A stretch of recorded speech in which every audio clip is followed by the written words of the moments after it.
Welcome to PNC Park. We here at Root Sports very happy to walk you to the ballpark tonight, where the Pirates take on the San Diego Padres, a chance to go for their 10th sweep of the season. The National League Central Division standings, the Pirates have cut the Cardinals' lead to 4.5. The Cardinals playing the Cubs tonight, who are 7.5 behind the division leaders. Hi again, everybody, with Steve Blass. I'm Tim Neverett. Robbie Smikowski will join us in just a little bit. With Josh Harrison and Starling Marte not playing recently, Gregory Polanco had to step up. He came up in a clutch situation and got himself a triple, the game-winning RBI last night. Yeah, that was a beautiful thing. Not just a base hit. That ball was hit with extreme prejudice as Gregory took it into left center field, and that's the biggest part of the ballpark. And it's so much fun to see that ball going that deep, and it's so much fun watching Gregory Polanco get into third base. That's a 5-tool celebration right there. It absolutely is. So Polanco could be very important at the top of the order now for the Pirates. Guy who's important in the 3 spot, Andrew McCutchen. A career-long 14-game hitting streak. It's the second longest active streak in the majors behind the Rockies' Troy Tulowitzki, who's got a 19-game streak. Yeah, this is just Andrew being Andrew. I think he got embarrassed early on, and he just turned it on. So this was going to happen. It wasn't a matter of whether it was going to happen or not. It was just a matter of when it was going to happen. It's happening right now for Andrew. It's important for the Pirates. So McCutchen and Polanco hoping to take care of business once again against the San Diego Padres as they hope to break out the brooms. Pirates been getting it done in the clutch. A lot of close wins and wins at home. Lineups and first pitch coming up on Root Sports.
Back in the lineup tonight, heading for the home plate circle, where he will do the catching once again. Put up with a night off last night.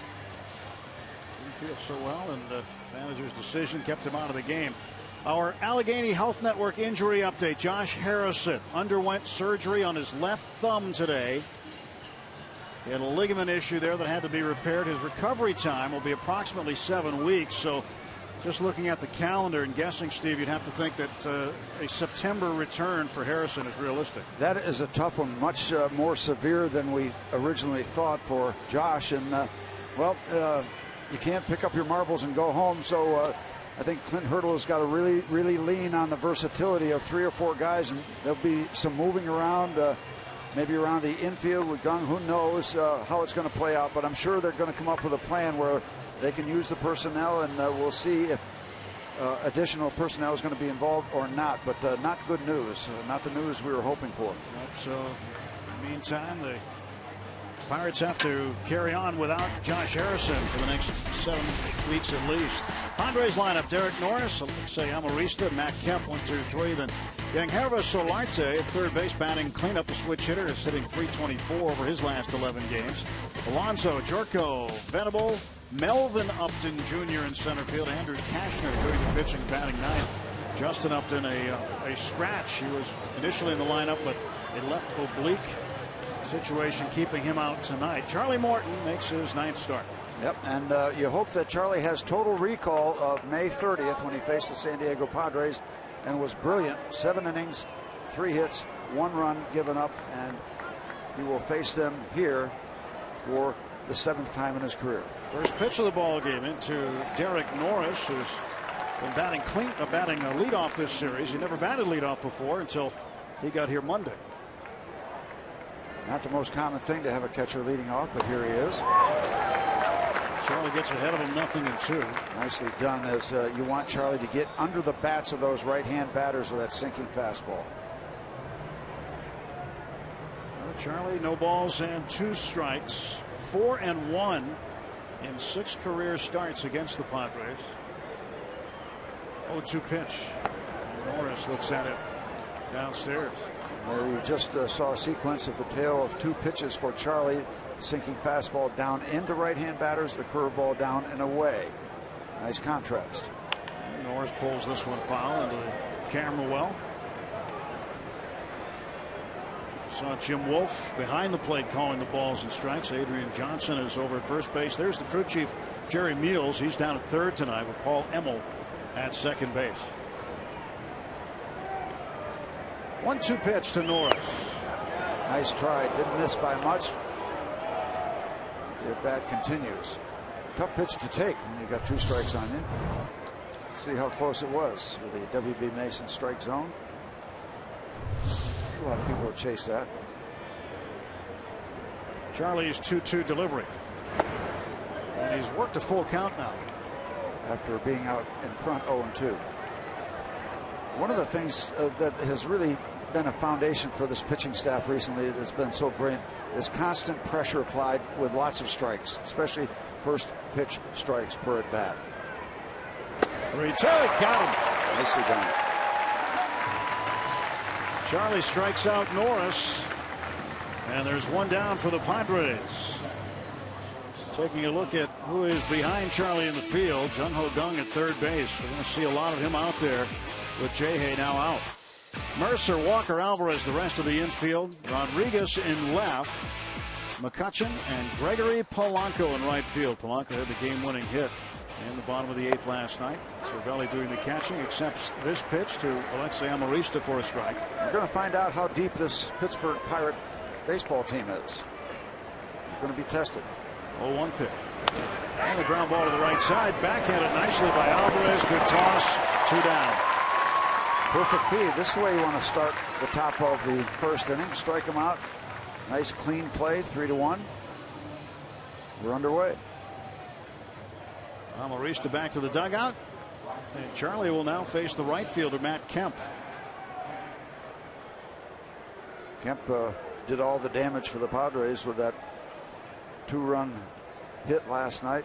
But that's all they got. This Pirate staff is just unbelievably consistent. 242 on the season for Kemp, 6 homers. 2 of his 44 RBIs came in the 3rd inning last night, as Steve mentioned.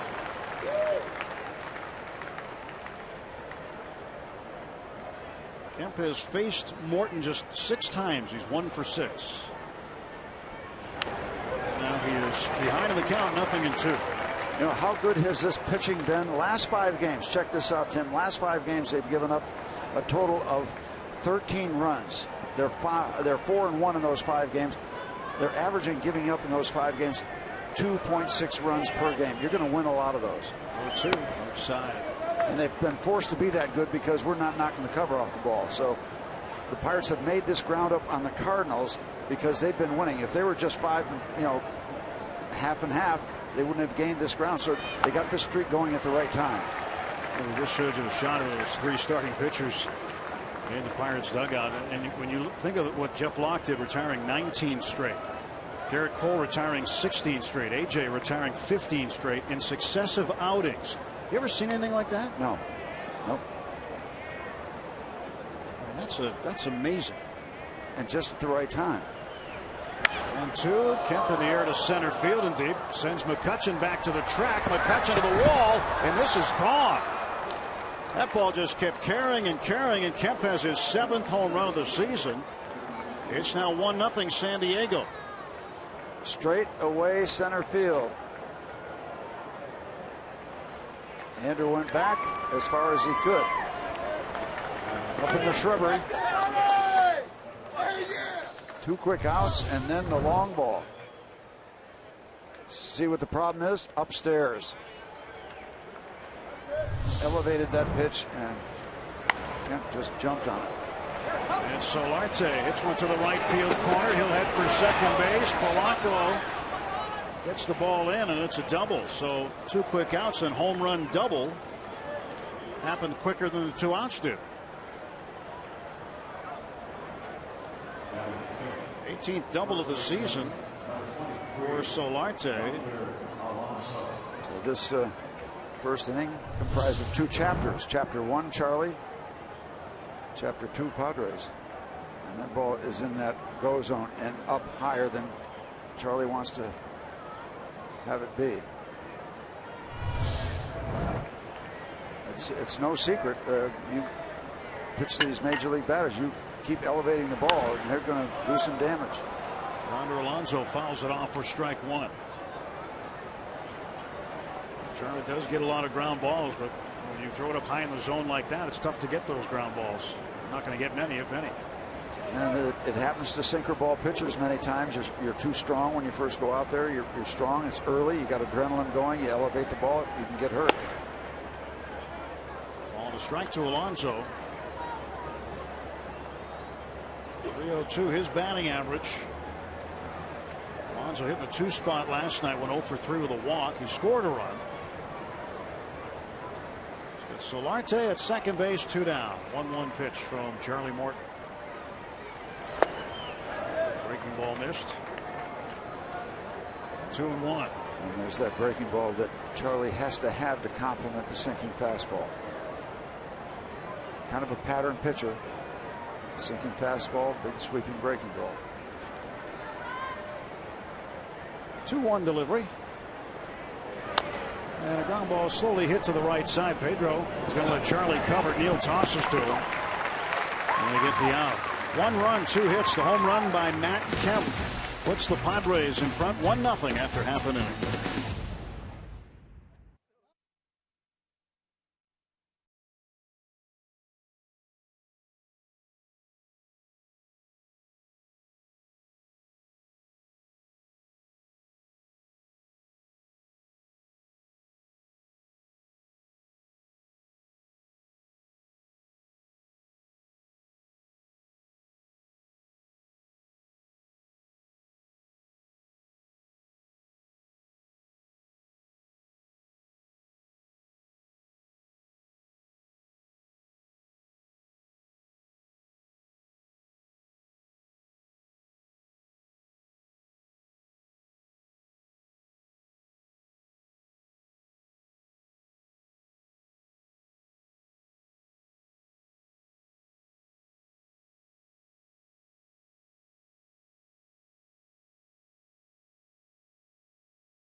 5th home run of the season. Matt Kemp hitting his 7th of the year. Toyota lineup for the Pirates. Gregory Polanco will lead off again.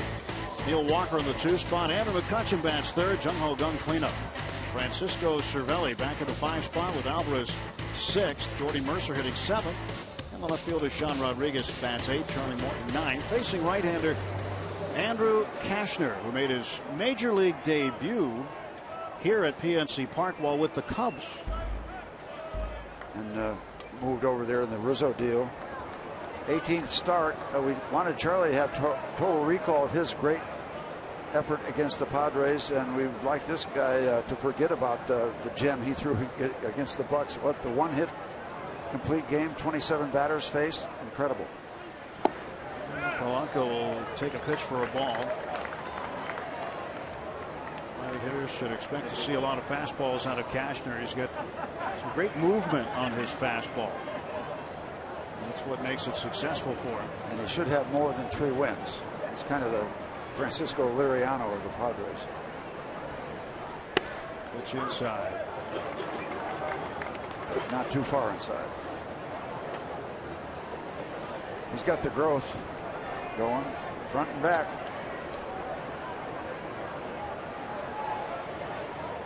Here comes the 1-1. Polanco knocks a foul out of play. Rivers Casino tips to win today. Cash in on Cashner. He gives up a lot of base hits. 102 innings, 110 hits given up. And you'd love to get in the bullpen. They were working hard last night. You'd like to get in there early if possible, but this is a tough customer. 1-2's inside. Well, the Padres had to make a bullpen move today. They brought Dale Thayer back, reinstated him from the 15-day disabled list, and they sent the lefty Frank Garces, who came in after the rain delay last night, and optioned him out. 3-2 to Polanco. Light rain falling over PNC Park right now. Of course. Of course. The expected delay on tonight's game will be 1 hour and 51 minutes. So don't say that. We'll get it done. Ground ball right side. Jerko there. 1 out. It's like being in the monsoon season, the way that things have gone lately weather-wise. Actually, this is a great day in Pittsburgh because it's just gray. It didn't rain till just now. This is one of our better days. Well, they're ready. Their stuff on, ready to go. Ready to attack the weather. Grounds crew ready. Yep. We brought up 3 or 4 extra guys from Indianapolis on the ground crew. Not really. These guys can handle it. Neil Walker. 0-1. 273 the average for Neil. Walker had 1 hit last night. Struck out in his last 2 at bats. It's a pretty good looking pitch there by Cashner. 95-mile-an-hour fastball. Cashner 3-9, but he said he could have more wins. He had a stretch about a month ago where he worked 15 innings, gave up a total of 18 runs, and that's what got the ERA up to where it is. Cashner snaps the ball back from his catcher Norris. He's angry early. Just a third of an inning, and he's already having a meeting with himself out there. Strike 3 call. Walker took it on the inner half. Wasn't real crazy about that call. Thought it might have been a little higher, a little inside. Body language will give us that message about what Neil thought about that call. Take a look. The legitimate call.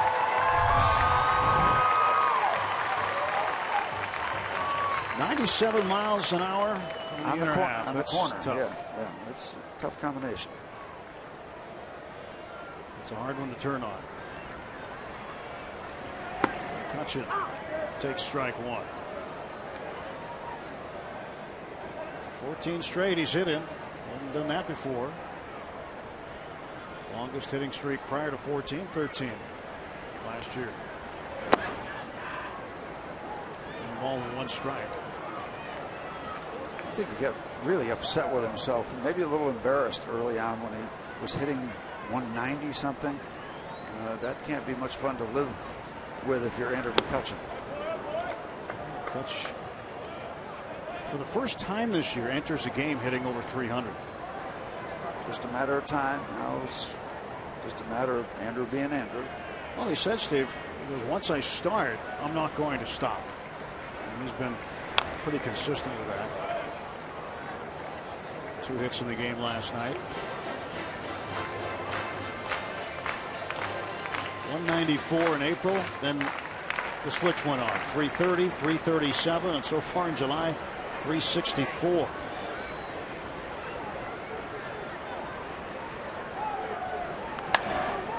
Down the right side, foul. Not quite catching up with 97-mile-an-hour heat. Hit the ball very hard, just a tad tardy.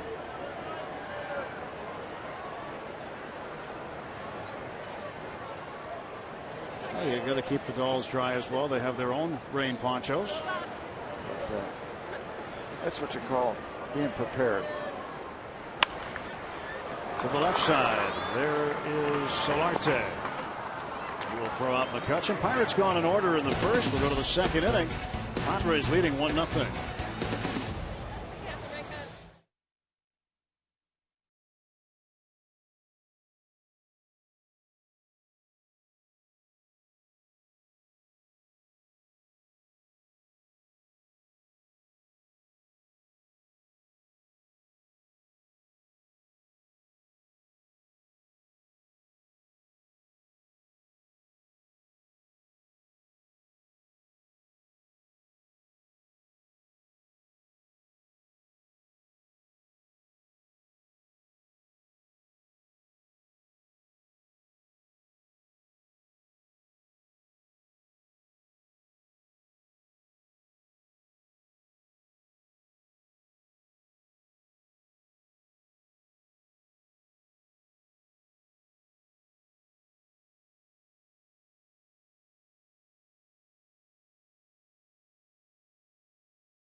It's Mikowski. I'm sure by now you've seen the shenanigans that took place last night during the rain delay, at least when the tarp on the field was uncontrollable. Our good buddy Matt Gearhart got caught up in it right here. There it goes. The video has certainly gone viral by now.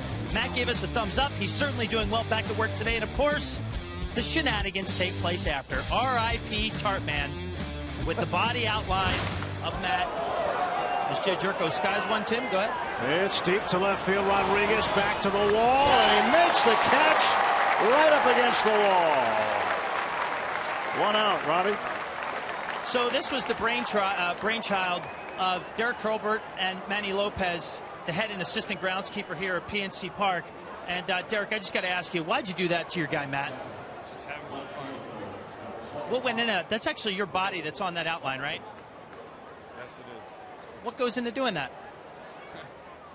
Manny actually did it. It's Manny.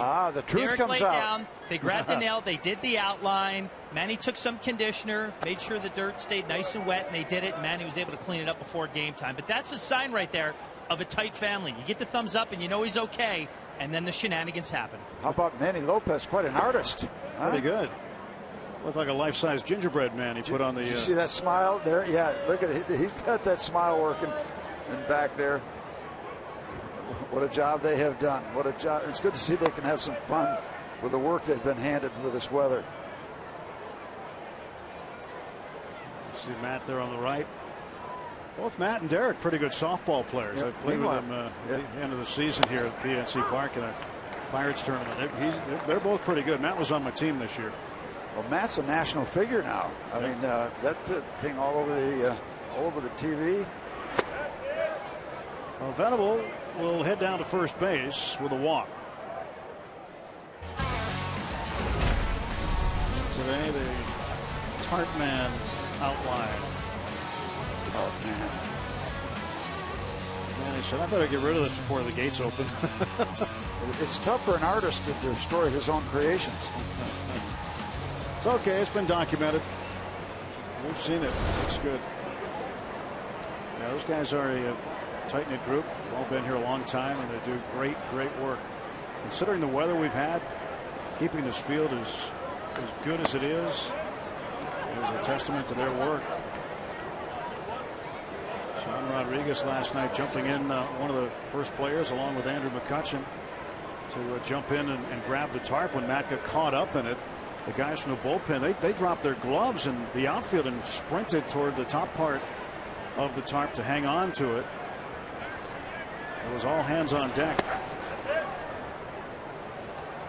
And Francisco Cervelli going to go out and talk to Charlie. Charlie's searching right now after 2 quick outs. He's trying to find that rhythm.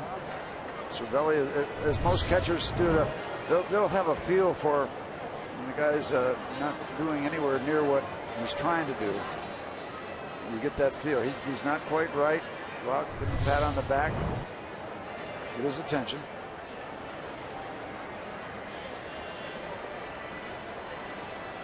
Two balls, no strikes to Melvin Upton Jr. It's just not automatic. You just got to work to find it. Jared Hughes, those guys were in quicker than they would be when there was a fight going on. Well, Jared's got experience running in from the bullpen anyway. He ran in, grabbed the tarp. There goes the runner Venable, and this pitch is fouled off.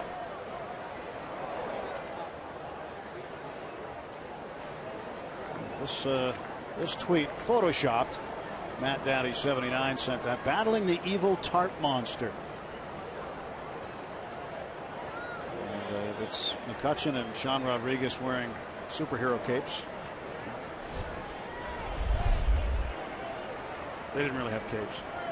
Dave was out there, and you want to listen when Dave tells you what to do, working on that tarp. Upton to center field straight away, and McCutchen looks up, and this ball's off the wall. Venable's going to get waved home, and the relay throw is not in time, and it's 2-0 San Diego.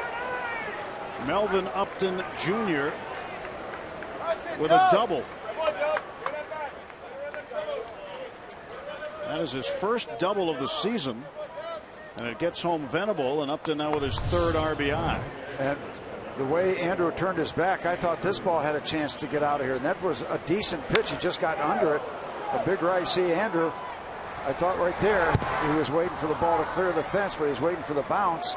And then right there, Neal couldn't find a handle on the ball. I don't know if it's going to make it closer at home or not, but the cutoff and then the throw to home, not in time.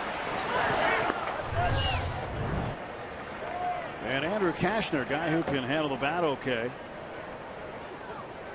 at the plate, number 9 hitter. You know, one thing today, Steve, that was a little bit different. I think there's a lot of people, I'm not saying the players are, but I think people outside the clubhouse all looking forward to tomorrow when the Cardinals series begins. I think Clint Hurdle in his daily presser today took more questions about the Cardinals than he did about this game tonight. Looking ahead in this game can create some problems. Not that you can't still perform, but you want to take care of business today, certainly. This throw from Andrew to cutoff man Neil Walker comes in, and then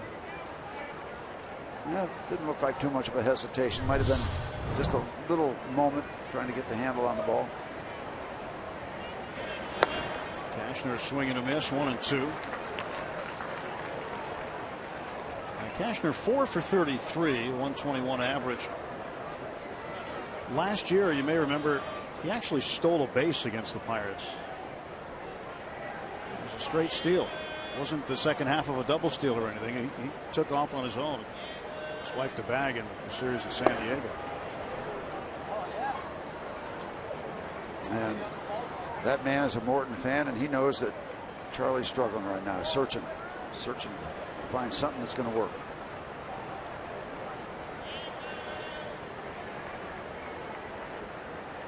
Two ball, two strike pitch. And Cashner, did he check it? Yes, he did. Adrian Johnson, the first base umpire, says so on appeal. That'll fill up the count, 3-2. Yeah, and if Charlie misses here, you're going to see Ray surge.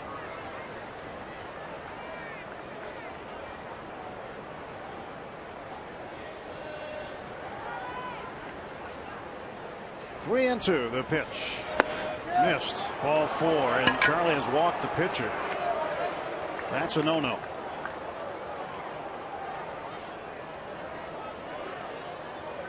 Here comes Ray. 2 walks in the inning.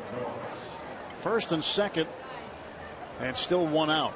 So things not starting the way that Charlie had hoped. Got the first 2 outs of the ball game quickly, and then kept the solo homer to dead center field. Next pitch to Solarte was a double in the right field corner.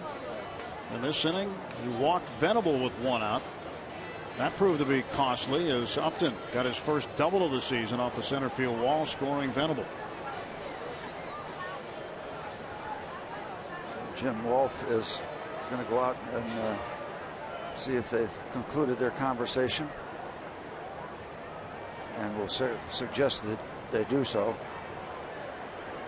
And it's not much fun out there when you are searching for something that's going to work for you. And the good news that it can come back as quickly as it goes away, and it went away very quickly after the first 2 batters. Leadoff man Derek Norris struck out in the first. Down swinging. 2 on, 1 out. 2-0 San Diego.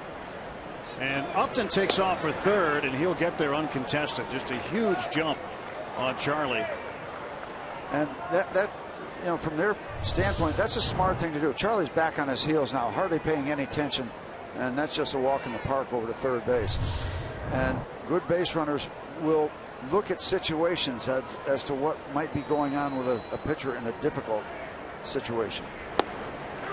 Strike call. It's 0-2 to Norris.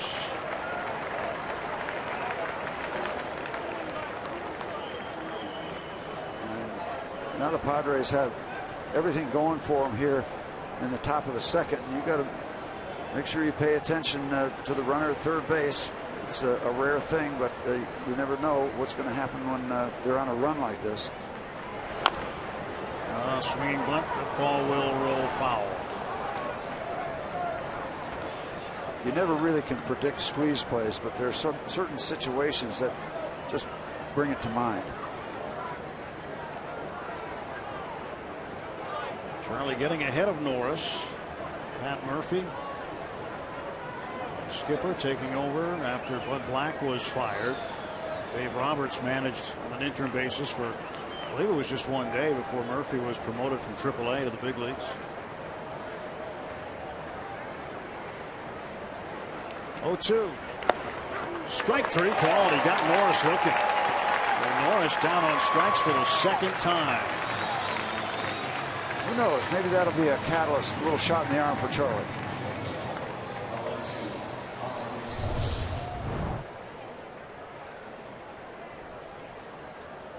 Borderline call that Charlie gets. Well, this, Steve, has to be an area where Charlie Morton hopes to be for the rest of his outing. That's down in the zone. Amarista takes up high. So far, minimal damage for as much of a struggle as it's been for Charlie. Cervelli, the external signs on how they'll handle the runners.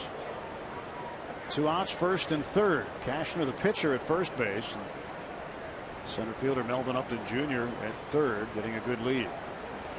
Amarista, ground ball to Walker. Should take care of that. Padres will get a run on 1 hit. They'll lead 2-0 after an inning and a half.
Sports Game Break. The Brewers looking to avoid a sweep at home against Atlanta. Bottom of the 6th, down 4-2, and Carlos Gomez hits a solo shot down the left field line off Julio Teheran, makes it 4-3. In the 8th, Gomez does it again. This time it's a 3-run shot.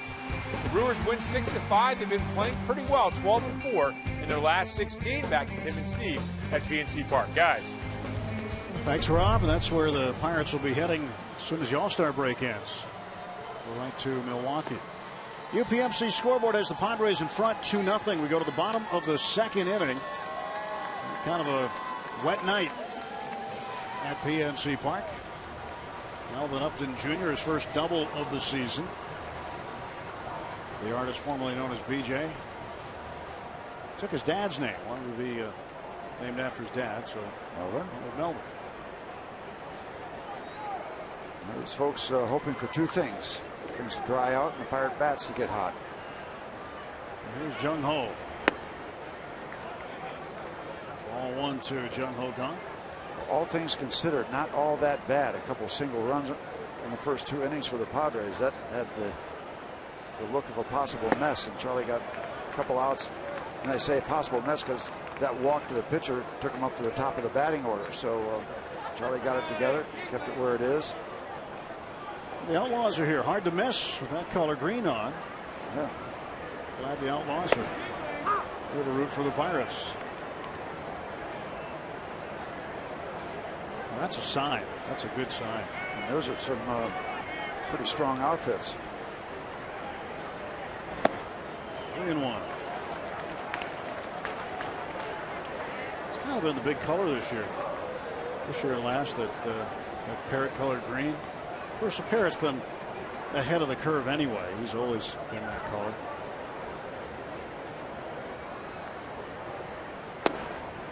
And a strike. Count full, 3-2. And that's about as animated as you're going to see Jung Ho get. Just a little stomp after that call. Check it out.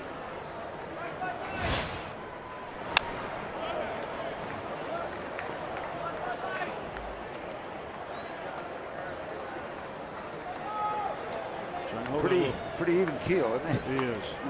Got a little taste of home this week. A television crew from Seoul is here doing a feature on him. They brought him a huge care package of different foods from Korea. And that one is up the middle. That's a base hit. Amarista got to it. Jung Ho's trying for 2. He'll get there. Upton trying to pick up a wet baseball, either looked up or just plain couldn't get a handle on it, and that is a hustling double right there.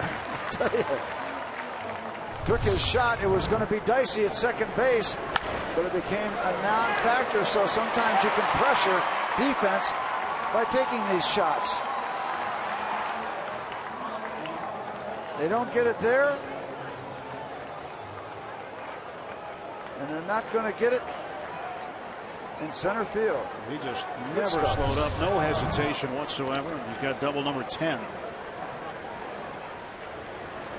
Cervelli ground ball to the right side. That'll get Jung Ho to third. Jerko throws out Cervelli. Got the job done. Well, hitting behind the runner. Gets him over. Good job by Cervelli. Now Pedro will come up, a chance to drive in Jung Ho.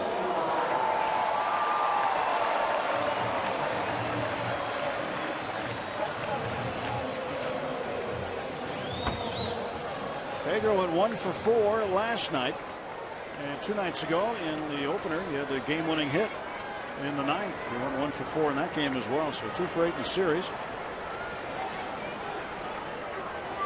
Jung Ho had a big hit last night, didn't he? His first career triple. That drove in Neil Walker in the 5th inning, but the Pirates their game-tying run. Now standing at third with 1 out, and a 1-0 pitch coming to Pedro. This one into left field. Jung Ho's going to tag. That ball's going to be caught. Jung Ho coming to the plate. The throw from Venable up the line, and Jung Ho scores. 2-1. And he took a big chance at the high school dance right there. That's the second chance he took. Got away with it at second base, and an errant throw, and it's not a bad shot to take, because how many throws from the outfield are accurate right on home plate? So he goes tag, and this is a short throw. You can see the left fielder coming in, but way off the mark, and all's well that ends well. Actually gets into second easily and scores easily after it looked a little risky. Pedro picks up his 39th run batted in on the play. 2 men out, bases empty for Jordy Mercer. Jung Ho hustling around the bases. Yeah, he pressured the defense both times. Talk about pitchers applying constant pressure against batters. Well, he's applied some pressure to the outfielders. 0-2 to Jordy. Struck him out. Pirates get a run back on a double by Jung Ho Kang and a sacrifice fly by Pedro.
Baseball on Root Sports is brought to you by Toyota.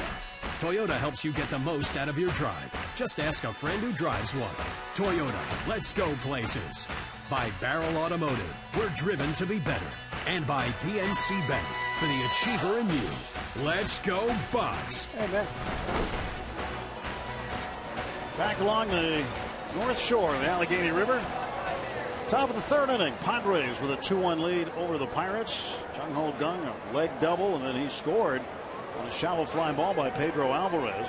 Alvarez getting credit for the sacrifice fly. And Jung Ho provides the first run for the Pirates. 2-1 game. Matt Kempa fouls this pitch off. Small business manufacturing convention. Double. Push him over. Cervelli did a good job. Another Pirate catcher doing a good job. Manny Sanguin just stopping by with a bunch of sandwiches. Oh, he did he? So it's going to be okay. I saw, man. I didn't see him sneak the sandwiches over to you. I can handle a Randall right now. Well, so far we're all right. So far. We'll be all right. What kind of sandwiches did he bring you? Doesn't matter. There are a bunch of them. Well, usually brings up the pulled pork with the pierogi in it. Yeah, that's one of them. That's a good one. It's on the roster. 3 balls and a strike to Kemp. What you got to do now is get Charlie right. The Pirates scored a run to get back into this thing. Not that they were really out of it. Love to see him put up a 0 here. Flares this one over the first base dugout. Count is full. That's where Manny's barbecue is, out behind the batter's eye in center field. And so he came all the way from there up to here and gave us show. Yeah, he is a tremendous cook. Yeah. Tremendous cook. You don't need to see me. So he's polite too. Even the bag says have a nice day. A couple of hops for Gone. Rocket to first base, and Kemp is out.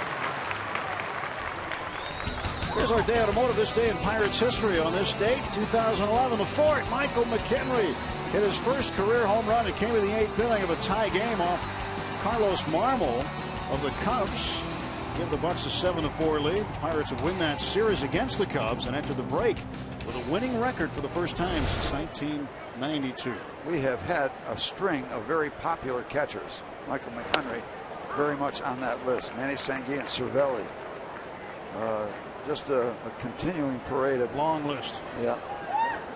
Tony Pena. Swing and a miss by Solarte, and the count is 0-2. Chris Stewart, very popular catcher. Sanguin, Milt May, Slot, LaValliere, Kendall, Smokey Burgess, Jim Pagliarone. Oh, foul. Forgetting anybody? You get them all? I can keep going. Keep going. Hal Smith, Jerry May, Chris Kent is there. I mean, we had a great run of catchers. Russell Martin. Did you mention Russ? Russell Martin, yeah. Ed Ott, Steve Nicosia.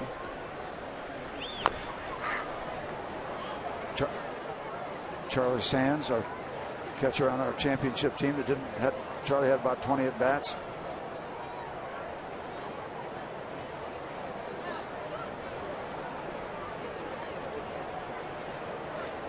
We got Kendall, we got Osick, we got the list goes on and on. Charlie Sands' nickname was Munkle because he had that Virginia twang. He used to tell us how my uncle had a car dealership. That was it. He was Munkle from then on. Time called. Cervelli wanted it. Not all of them as good a cook as Manny Sanguin is, though. Zach, if you touch one of those, I will hunt you down. Foul tip into the glove of Cervelli for strike 3. Third for Charlie. And 2 quick outs here in the third like he had in the first. Let's finish it off. Now, not throwing it where he wanted to, but he gets away with it. Cervelli setting up inside. Maybe they thought the batter was peeking and they just wanted to trick him. Well, they could try to trick you onto Alonso now. He grounded out to Walker first time up, takes outside, ball 1.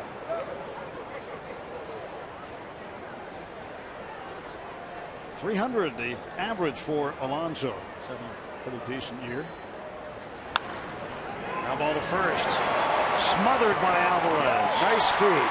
Really good feed to lead the pitcher properly. That's the way to do it, Charlie and Pedro. 2-1. Padres in front.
University, and here I am down the right field line as part of the University Days night here at PNC Park.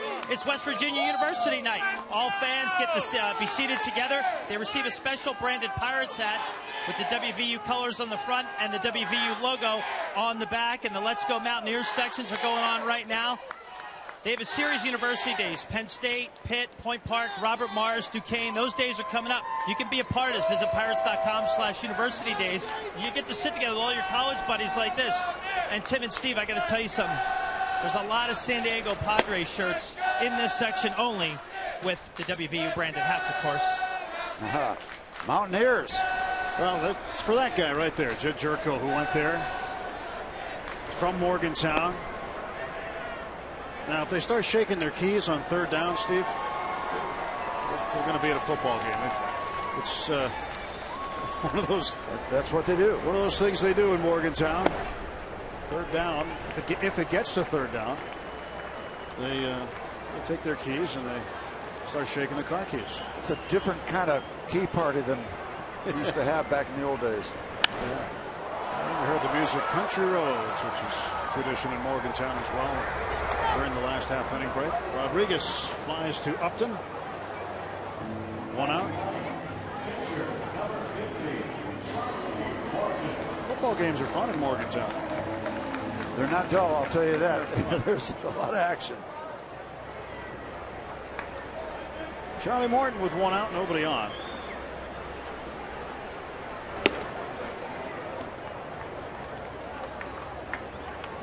You were down in Morgantown not too long ago. Yeah, down to watch the Black Bears, our affiliate, and the WVU baseball team uses that facility also. That's a wonderful layout. Wonderful layout.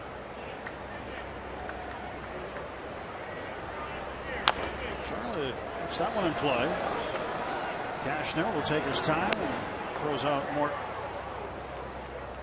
1-3 on the putout. 2 gone quickly for the Pirates in the third. Cardinals return to PNC Park for a Central Division showdown tomorrow at 7:05. Stay after the game for a special weeknight Zambelli fireworks show presented by 84 Lumber. For tickets, go to pirates.com. Get to double up in just a matter of a few days after Saturday night, and just going to be just as spectacular tomorrow night. Hope it follows a Pirates win, first game of the series against the Cardinals. Would that be a finish to that evening? Beat the Cardinals, cue the fireworks. We'll try to beat the Padres first tonight. Yep. Complete the sweep. Go for win number 50 tonight. That's something to think about too, Steve. If the Pirates win tonight, and if they finish before Houston beats Cleveland, they would be the second team to get to 50 wins in Major League Baseball. Center field, and Upton will handle it. Pirates done in order in the third inning. On to the Ford. 2-1, San Diego.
At the top of the 4th inning, Francisco Cervelli has become pretty popular in a short period of time here. We asked the question, or we started talking about popular catchers a little earlier in the ball game. Chris Stewart visiting with AJ and Specky. I mentioned LaValliere. Yeah. Ryan Doman, there you go. Yep. Johnny Gooch, Joe Graggiola. Want to go back a little bit? Yeah, LaValliere and Slaught, quite a combo. As a pitcher, I love all catchers. They're your best friends. Chris Stewart, too. Manny Sanguin, it's hard to beat a guy that you went down the road in the World Series with. And it still brings you food. So, can't beat that. And especially a guy that comes out in the 7th inning of the 7th game of the World Series and looks you right in the eye and says, "Oh, you know," and then goes back. That's the conference. I mean, that cleared up the whole thing. Well, at least he was definitive. Yep. Jerko, ground ball, nice stop by Gunn to his feet, throws him out. Pedro hangs on. Terrific play by Jung Ho. He picks up right where he left off last night. The one, so many things like, the thing maybe I like the most, he doesn't panic if the ball gets away a little bit. He doesn't start to hurry. That ball gets loose, stays with it, no real desperation, good mechanics, and still gets the job done. What a lesson for young players. Don't quit on the play. He has been sparkling with the glove the last 2 days. Left fielder Venable takes a strike. Venable walked and scored in the 2nd inning.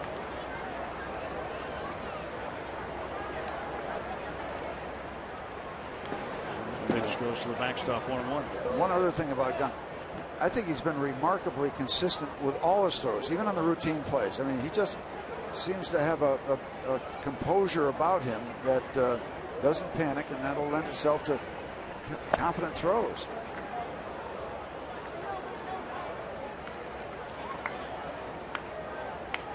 Two balls, 1 strike. The pitch. That's 3-1. Barely too low. Charlie trying to work on a little string of pearls here after he walked the pitcher. Then 1, 2, 3, 4, 5, 6 in a row. That's a modest little string, but you want to keep it going. He's walked Venable for a 2nd time. 3rd walk of the game for Charlie. This Friday, the Pirates square off against the Cardinals on a free shirt Friday. The first 20,000 fans get a Starling Marte t-shirt. Compliments of People's Natural Gas. Festivities begin on Federal Street with the Barrel Automotive Block Party featuring live entertainment and food, and you can stop by the Line and Google Bar as well. For tickets, pirates.com/free shirt Friday. Starling Marte in the dugout again tonight. Says he feels a little better today. And we were asked about, Clint Hurdle was asked about whether or not Starling would be available off the bench tonight. And at the time he was asked, which was probably about 4:15, 4:30 this afternoon, he didn't know yet because they had put Starling through the batteries of test to see what he could do. You always want to test your battery. And talking about injuries, we told you about Josh Harrison earlier. He had his surgery on his thumb today. Approximate recovery time 7 weeks there. And we told you last week that Jameson Taillon had been diagnosed with a hernia, and he underwent surgery today to repair the hernia. And typical recovery time for the type of injury that he had is approximately 8 weeks, so that effectively ends the season, so to speak, although the season never really got off for Jameson Taillon, Pirates pitching prospect to begin with. He just was working to get back into game situation and got hurt again. It's like dominoes. Good stretch for the Pirates.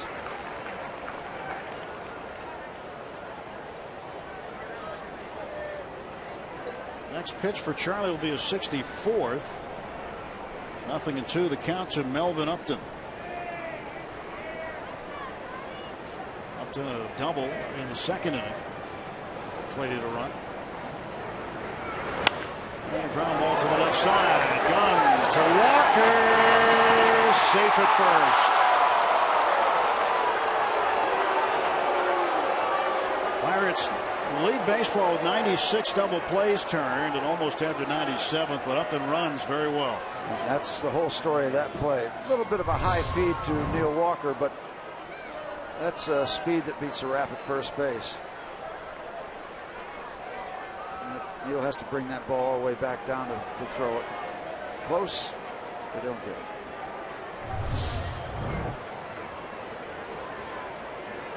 Two out, Upton at first, and the batter is the pitcher, Cashner. Charlie walked him in the second inning. And he's not going to do it again.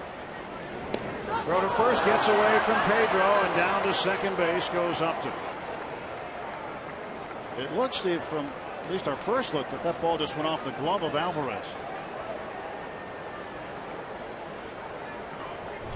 Well, let's see what we got here. Yep, he tried to get the tag before he got the ball. Trying to bring the glove over to the runner. That's an error on Pedro, his 12th of the season. Oh, pick him up, Charlie. Pick him up.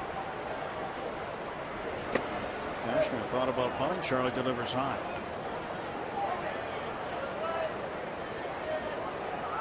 As a pitcher, you always want to pick up your guys that are charged with an error. They do so much for you defensively. All the above average plays, all the plays they should be making. You always want to pick them up.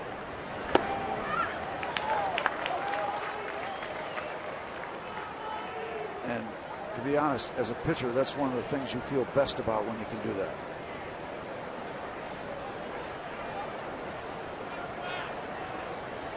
One and one, the count to Cashner. The pitch, shot foul. I think last year Cashner stole a base, got a hit, did a number of things against the Pirates. When Hurdle was talking about it today, he said he does everything. He's like Tarzan. He's impressed with his all-around game. He said he plays the game on both sides. Yeah, he looks more like Jeremiah Johnson. He is out of Texas. He looks at a curveball. That is strike three. Cashner down on strikes. Looking across for the Padres. Pirates to the bat rack in the bottom of the fourth.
On Root Sports is brought to you by the Chevy Colorado and your Western PA Chevy dealers.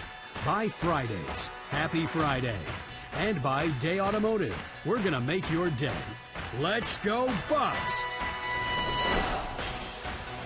Along with Steve Blass and Robbie and Smikowski, I'm Tim Neverett at PNC Park. Bottom of the fourth inning. 2-1 San Diego in game 3 of this 3-game series. Pirates winning the first two. Both of them one-run games. Kerwinsville checking in. Got his All-Star jersey on as well. All the youngsters out here on this Wednesday night. Few items of Pirate apparel around this ballpark. I would say. Pitch to Neil Walker in for a strike. Walker went down looking in the first inning.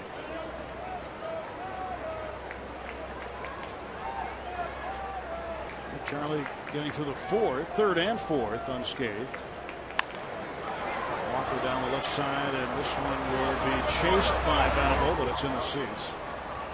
You know, I do have a story about a Pirate catcher, Jim Pagliarone, great Pirate catcher. He came over from the Red Sox with Don Schwall in the early 60s. Schwall was Rookie of the Year in the American League. So now we're playing the Mets, and Ralph Kiner used to have a post-game show, Star of the Game. So they had a good game. Schwall and Pagliarone, pitcher catcher. So they were going to be the guests. They dressed up in togas. Okay. And that's all. And went into the Kiner set where he did the post-game show. Ralph could not speak. And Ralph could talk. Ralph could not speak for the first. They had the leaves around their heads and the whole deal with the togas. And they came in. This is before Animal House. I mean, it was pretty good stuff. We all kind of wandered in there and watched the Kiner show. Must have been quite a surprise on Kiner's part. Yeah, Ralph was a little caught off guard. But the guys used to two like good guys. Yeah. Milwaukee told me the guys used to love to be on that because you'd get a $50. You'd get a $50 bill back then. That could get you into town and maybe a meal in Manhattan from Shea. Now I don't know if you can get into town from Citi Field for $50. But, we all wanted to get on the Kiner show. Absolutely. But that was quite a sight. Two baseball players in togas and the leaves around their head. Rain coming down a little bit again. Always good to see Don and Patty Schwall. Don Schwall is one of the real good people around here. He really is. Line drive to left. Headed Venable. One out for the Pirates in the fourth inning. I saw Don this winter at a Pirates function. Yep. Oh yeah, very much. He did a great job for a lot of years with the Bob Prince Charities. Me and Patty, a real fine couple. Neat lady.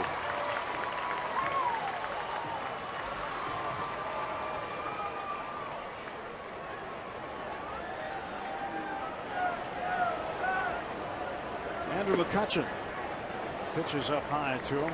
Ball one. Look at that. I think he's not happy to be at the ballpark. He got the stance going. Yep. Yeah. That's the cotton candy, what's left of it. And that's a ball player right there. He's ready. Up in the air, shallow right. Matt Kemp makes the catch for the second out.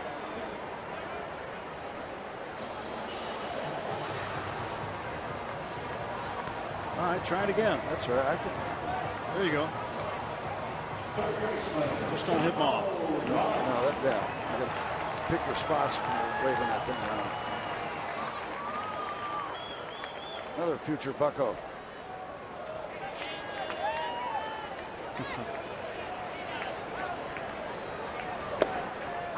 John Ho takes a strike, a double, and a run scored in the second inning. We have gotten a lot of evidence in the last few games, and we'll talk about that evidence. Amarista is out, and he makes a fine catch right in front of the left fielder, Venable. Cashner, a tip of the cap to his shortstop. A short inning for Cashner. Pirates gone in order. Alexei Amarista retires. Jung Ho gone.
2015 calendar year here in the United States. Hasn't had a chance to go back to South Korea.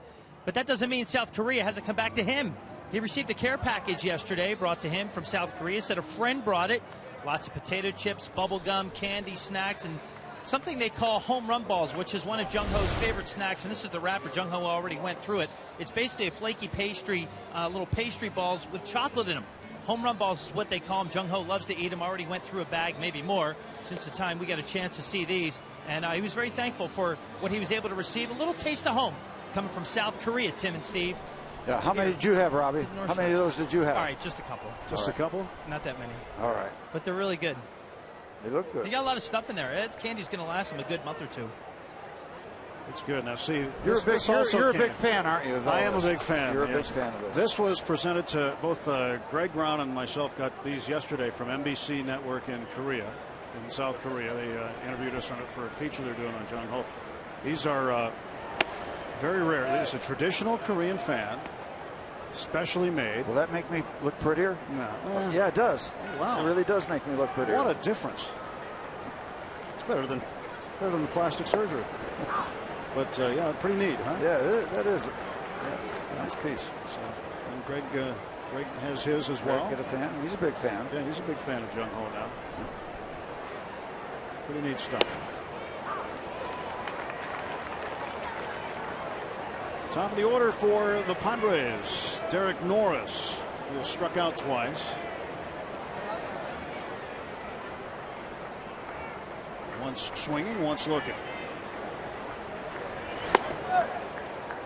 We're talking about evidence of being able to play these games in spite of these conditions. The drainage in these new ballparks is phenomenal. So when it stops, you're going to play. And then back in the day, like last night, we'd have been back home. They'd have bagged that game last night at Forbes Field. Some of the early ballparks, maybe even Three River Stadium. But the drainage is terrific in these things. So Charlie and the rest of his mates out there. So it's a combination of how they built this and what this ground crew does. Well, the drainage is helped out by a huge compressor they have that just sucks the water down into the irrigation system. And so when you see them take the tarp off, there's a big puddle behind shortstop area. How close is second. this? Thought Charlie might get a call here, but Jim Wolf. Ground ball up the middle, and Norris is on with a base hit. 1 for 3 for Norris. He got it figured out after striking out the first 2 times. Now comes the man that made a brilliant play in short left field. Amarista made as good a play as a shortstop can make, and the toughest play perhaps a shortstop can make.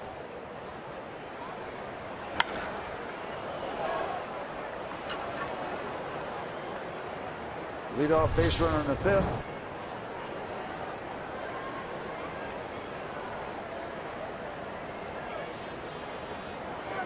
We got to add to that double play total. Amarista did ground out twice. Grounded out to Neil Walker at second in the second inning, and then to Pedro Alvarez at first in the first. 0 for 2.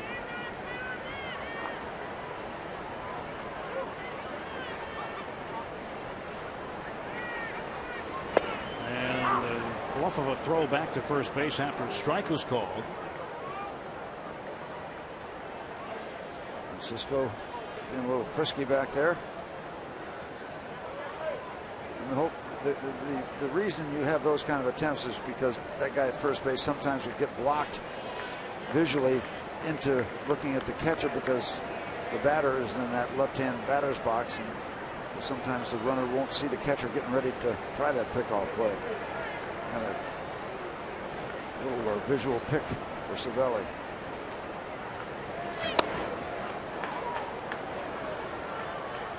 Two and one now to Amarista. Sometimes you see this count results in a hit and run or a steal attempt, putting the runner in motion. See if Norris has any ideas about that. Decent lead. Nope. Okay, that is missed prediction number 512 for the season. Well, you're right ahead of last year. I am. That's good. Mid-season form.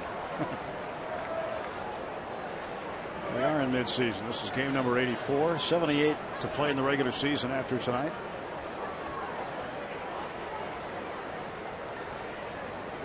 Charlie's 2-2 delivery coming. Amarista in the air down the left field line. Rodriguez will make the catch for the out. Norris has to retreat to first base. Sean Rodriguez getting it done in left field, or is that Serpico, or is that Ringo Starr out there? Well, it's Sean Rod, or to his teammates, Chichi. Okay. As in Chichi Rodriguez. Ringo, you say, I hope we pass the audition. Sean Rodriguez has passed the audition several times. Matt Kemp passed it in the first inning with a solo home run, get the Padres on the board. Grounded out to Jung Ho at third in the third, 1 for 2. One out. Norris the runner at first. Charlie throws over there. Pedro pretty close. Thought he tagged him. Pedro felt pretty comfortable about it. Clint Hurdle's coming up the dugout steps. Foot's on the bag. Not quite. It didn't look like it had much chance as he made the initial move, but then got a little dicey over there. Dave Joust was just on the phone to the clubhouse, and he said no. Nice breaking ball for a strike. Yeah, good curve. Just don't want to dwell on it all the time, but one more time. He needs that to complement the sinker. Just as simple as that.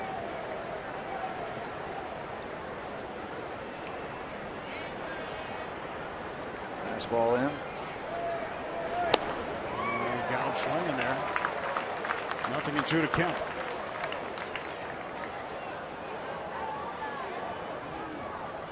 Kemp went 2 for 4 last night. He is now 3 out of 10 in this series.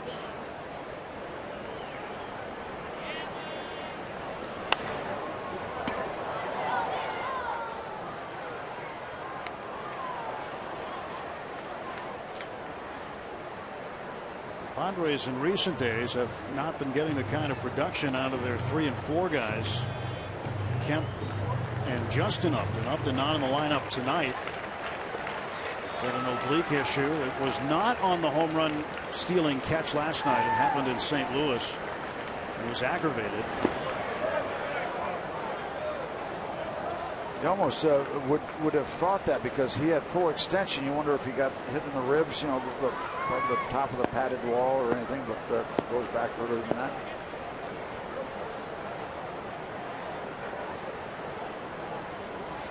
One out and one on for the Padres. Norris at first base.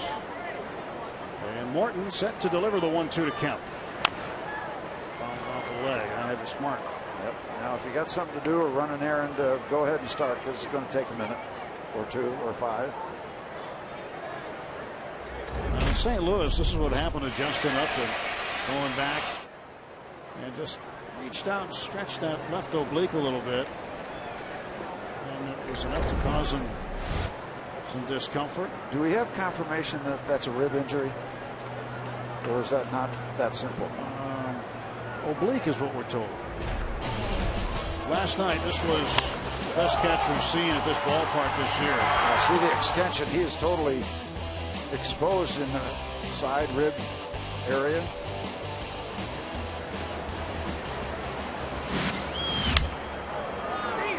Kemp hits one in the air to McCutchen. 2 men out for San Diego in the 5th. Check in now with Robbie. Well, a second ago you mentioned Chichi Rodriguez and him getting his audition. I wonder how many people auditioned for the James Bond role. What you may not know about Sean is that he is named after his father's favorite actor, Sean Connery. It's a true story. You see, his father Johnny is a big James Bond fan and Connery his favorite actor. Sean said he found out as a youngster when he saw his 3 older siblings, sisters Anais and Natasha, brother Roberto, all had names of Latin descent. So he asked Dad why he was named Sean. That's when Dad told him the story, how he got it. So maybe one day you think Tim and Steve, he could ditch at number 3 for a game and wear 007 if MLB allows him to. That would be cool. Ground ball to first base with Norris on the move. Pedro will step on the bag, and Yangervis Solarte is out. Yep, shaken, not stirred.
Pirates baseball. Francisco Cervelli pours his passion into baseball and is hitting better than ever before. Josh Harrison dives into a little coaching during his kids camp and much more. It's Inside Pirates Baseball, presented by Allegheny Health Network, tonight after postgame on Root Sports.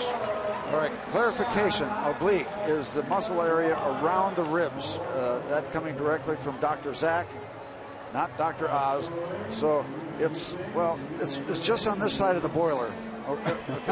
Yeah, so we got a lot of oblique. Yeah. Do you get a bigger oblique the older you get? Well, I beg your pardon.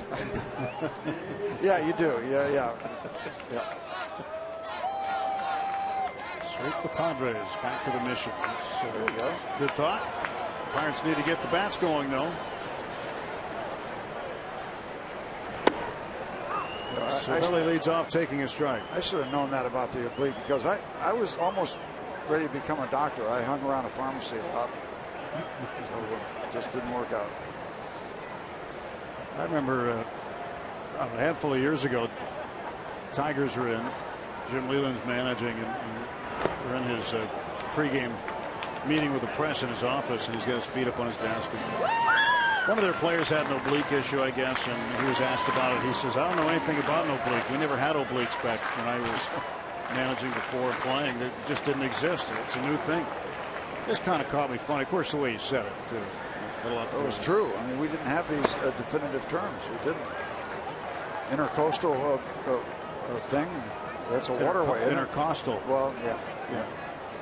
Todd Tomczyk, the trainer, he sees a lot of intercostals. And he knows all this stuff. He knows all the terms. 2-1 to Cervelli.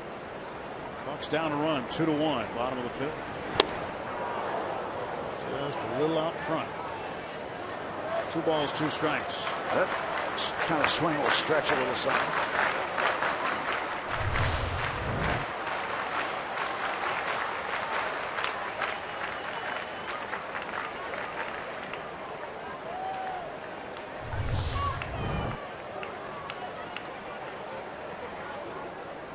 Two balls, 2 strikes.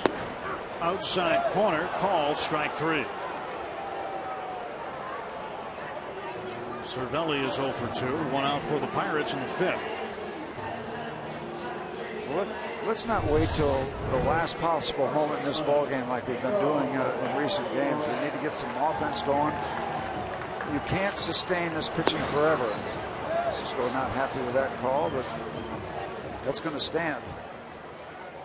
And as a catcher, you can't really get too down and dirty with the umpire because you want him to be your friend when you go out there with the glove.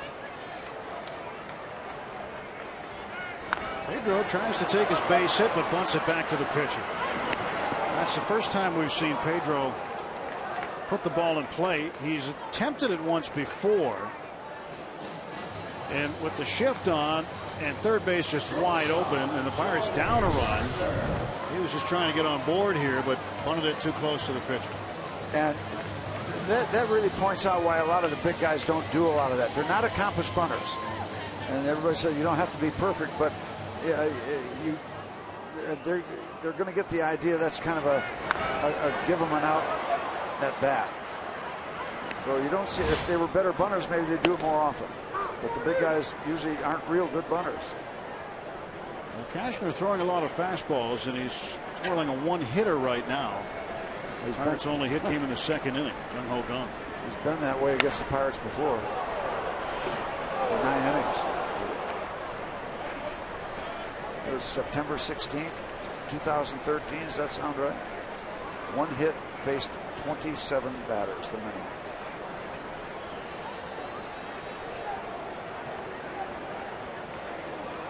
Oh, 2 to Mercer.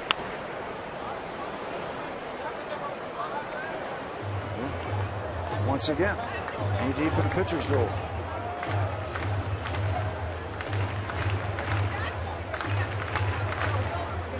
Pirates have gone down in order in the first, the third, the fourth, and the first 2 are down in the fifth. 4 men came to the plate in the second. Mercer strikes out looking. And through 5 innings, Cashner with a 2-1 lead.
Ball on Root Sports is brought to you by Allegheny Health Network. Health for all. By Kenny Ross, Ask a Neighbor. And by Levin Mattress, located in all Levin furniture showrooms and freestanding stores. Let's go Bucks! We move to the top of the 6th inning, 2-1. Just 1 hit for the Pirates, 4 for the Padres. There's a view from up there, huh? Absolutely. Great shots across the river, this eclectic mix of architecture. First baseman Yonder Alonso will take a strike from Charlie Morton. Well, they all want to come back tonight. You know, the Pirates have had 21 comeback wins this year. 21 out of their 49 wins have been of the comeback variety. Pedro Alvarez trying to take his base hit. Couldn't get aboard, but Pedro had a walk-off win. Pirates will come back on Monday. Polanco completed the comeback victory last night with his triple. Yep, checking out some of the guys involved in those comebacks. You could probably take a team picture. A lot of them have been involved in those comebacks. Alonso to Walker. Nice snare. Good play by Walker. Pick it, Wilson. That was a dandy. That's right in between hops. And Neal made it happen. Great play. Yeah, that's just good stuff. You got to hope you got the glove in the right spot because there isn't too much time for adjusting. Pretty picture. Neat look at it.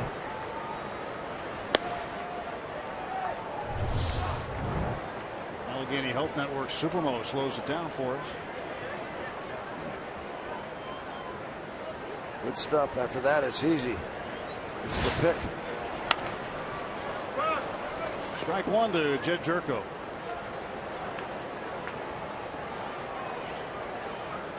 Not a bad play for a former catcher, is it? Pretty good.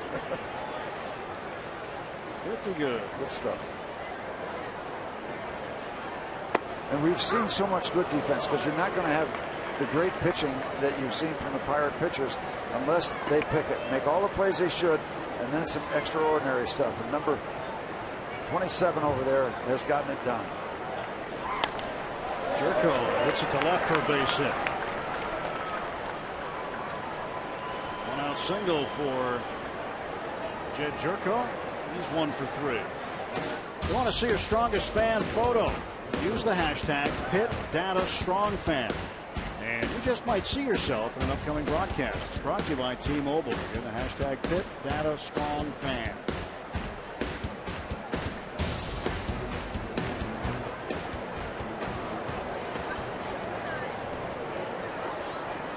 Well, Venable at the plate right now for San Diego. 1 out and Jed Jerko at first. Middle infield looks for 2. Venable takes a strike. Hey, this is kind of neat as you look at the Flowers. Quackenbush out there. Nice framing of Mr. Quackenbush. I got a text. Your very first one. Yeah, from Don and Patty Schwal. Good to hear from those folks. There's a bouncer to Pedro. He will throw to second. They'll get the force out. And safe at first is Venable on the fielder's choice. Good strong throw from Pedro to second base. A 2-1 ball game. You want to eliminate that runner getting into scoring position. This is why it's difficult for a right-hand throwing first baseman. You got to turn, create an angle where you're not throwing it into the back of the runner. That's exactly what Pedro did. The left-handers can just kind of stand there, and they've already got an angle created because they're throwing from that side. It's a good play. So the first base gets away from Alvarez. And down to second base, Venable.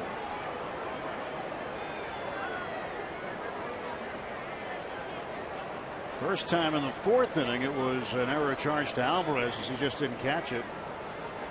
This time, Charlie's throw a little rough.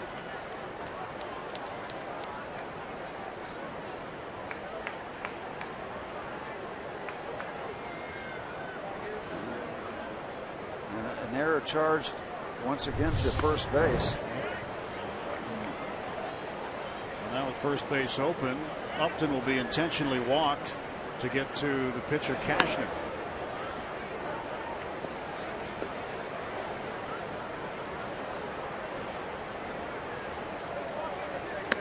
Get the one more wide one, and then you get to work against your mound opponent. So that's the fortunate thing.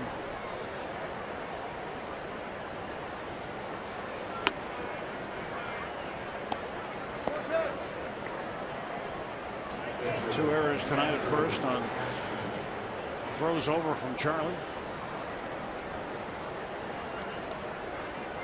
Well, the last time it happened was the 4th. Fortunately, nothing happened there after the error. Right now, 2 outs. And the pitcher up, so a chance to have nothing happen here in terms of a run scored. No DH. The pitcher has to face the music. Strike to Cashner.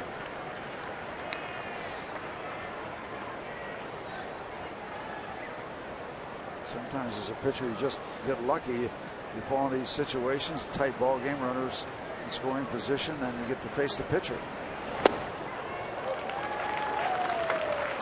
Charlie coming right after him, and it's 0-2.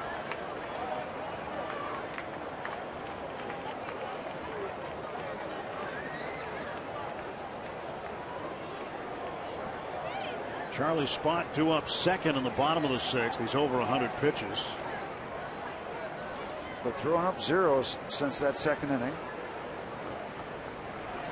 And strike three call.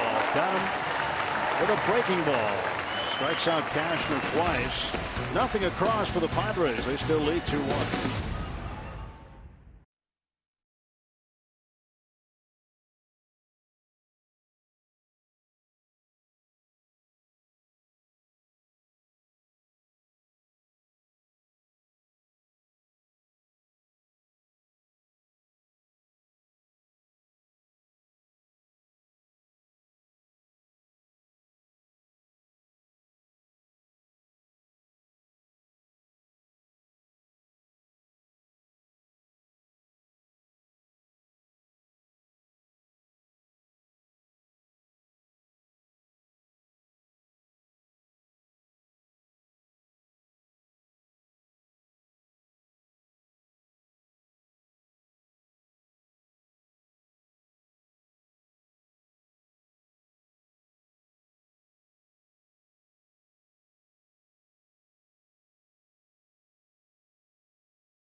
To the Padres. We update you from time to time on guys in the minors.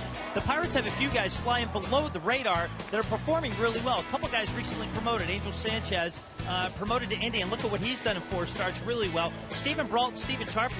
Those were the 2 guys the Pirates got in return for Travis Snyder back in the offseason. Brault was with Altoona.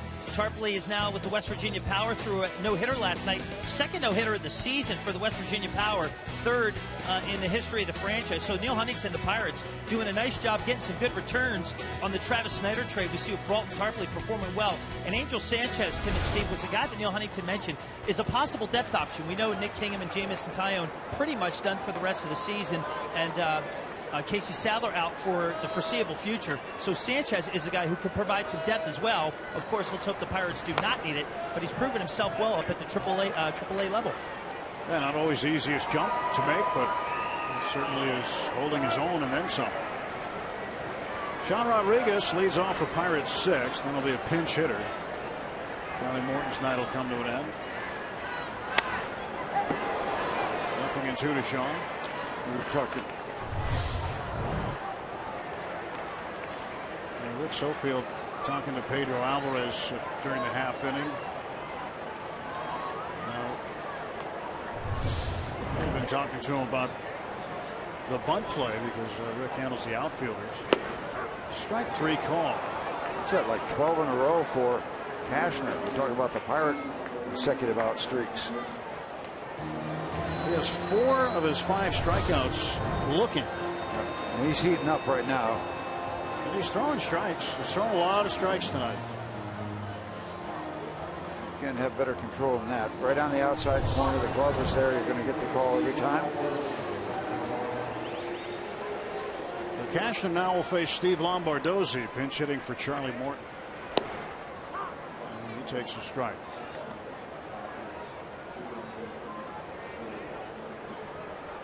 Charlie Morton did a good job. He was really searching the first 2 innings and was able to keep it close, not let the ball game get away. Slowly hit ground ball picked up by Amaristo. And there are 2 down. After those first 2 runs given up by Charlie, 4 zeros.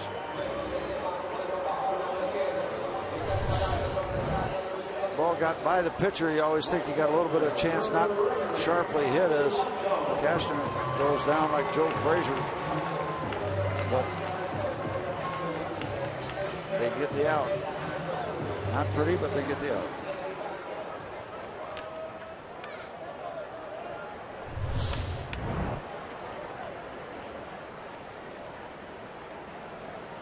He's going to break up this little roll that Cashner is on. Again, he's given up just 1 hit.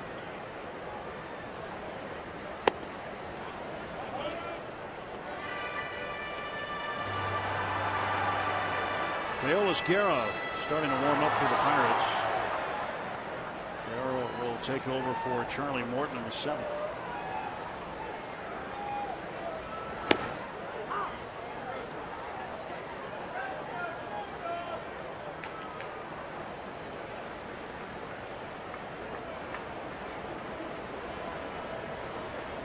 In a row set down now by Cashner. 2 balls and a strike. Last home run for Polanco was against these Padres in San Diego. 31st of May. 66 pitches, 46 strikes. That's doing what you want with the baseball.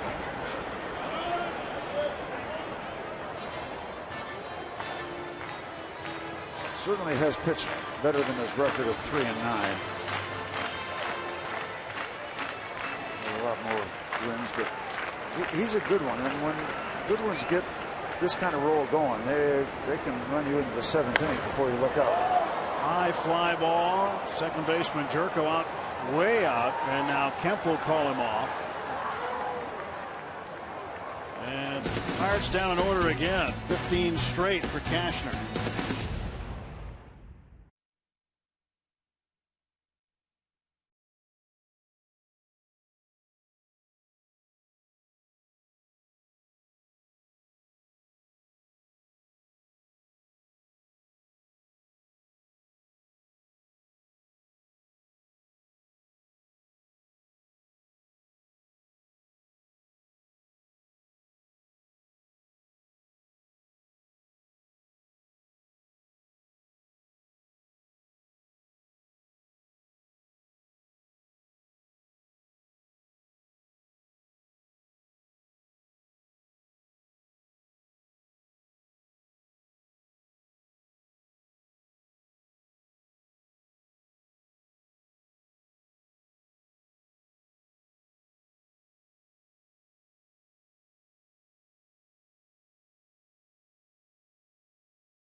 Presented by the authority of the Pittsburgh Pirates and may not be reproduced or retransmitted in any form. And the accounts and descriptions of this game may not be disseminated without the express written consent of the Pittsburgh Pirates. Take a look at the Nissan Road Ahead tomorrow night on the air at 6:30 for Game 1 of a 4-game series with the Cardinals. It takes us right up to the All-Star break. Carlos Martinez against Jeff Locke in Game 1.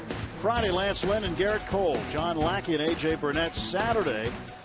And a Sunday night game, Francisco Liriano pitching against the mystery man, Joey Kiba.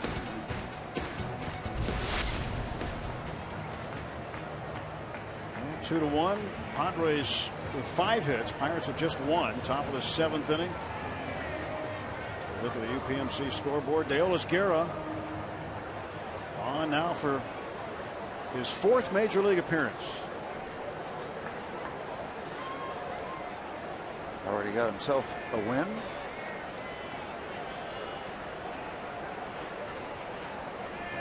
Guerra pitching to the top of the Padre order, Norris, and drops a curveball in him for a strike.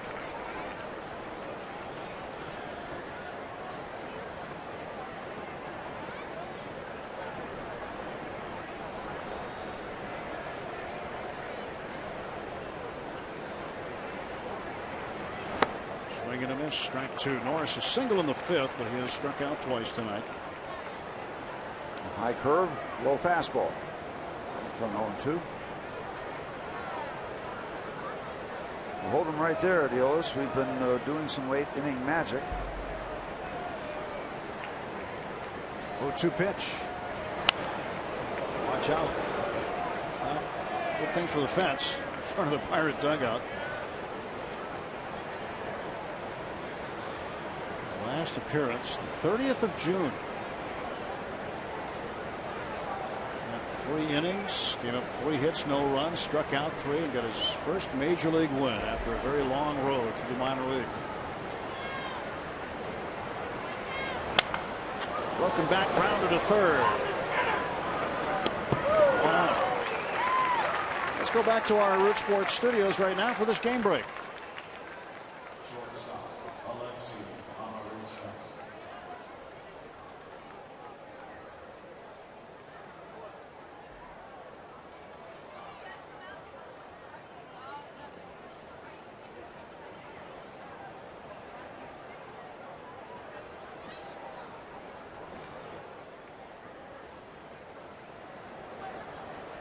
May as well rain somewhere else. And by the way, it's not raining here. It's not. It is not raining here. And it did rain in D.C. The Reds and Nationals got postponed tonight. The final numbers on Charlie Morton: 6 innings, a couple runs on 5 hits. He walked 4, 1 intentionally, and struck out 5. He's on the hook, but not by much. Strike 1 to Amarista.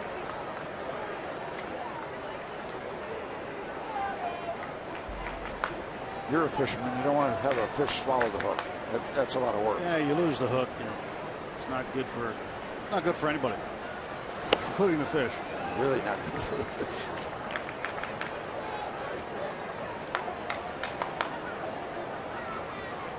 They'll work their way out after a while, though. You hope.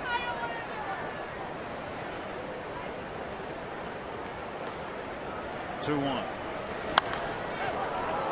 Up in the air to left center. Sean Rodriguez. Make the catch. That ball kept on drifting away from him, but he stuck with it. 2 men are out. Barrel Automotive League leaders stat. Series sweeps. Pirates have more sweeps than anybody else. Kansas City, Houston, the Mets, and the Cardinals with 7. Pirates with 9. And hoping they can come back tonight and pick up number 10. Keep in mind, last year, the entire season, 5 sweeps. It's tough to do. These are major league teams. It's tough to sweep. Pitch to Kemp is inside. Kemp homered in the first inning, 0 for 2 cents, with a ground ball out to Jung Ho and a fly ball out to McCutchen in center.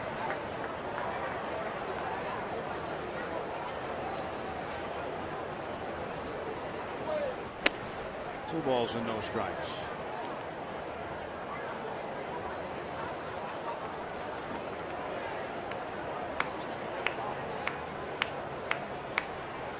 No interruptions tonight. It's been gray, but this is spectacular. Yeah, a little bit of rain, but nothing that has forced any kind of stoppage or been a hindrance really to the players. Gray is spectacular. Gray is the new sunshine this summer. Well, let's hope not. Let's hope we get some sunshine soon. Deolis Garros 2-1. And Kemp fouls it back. 2 balls and 2 strikes.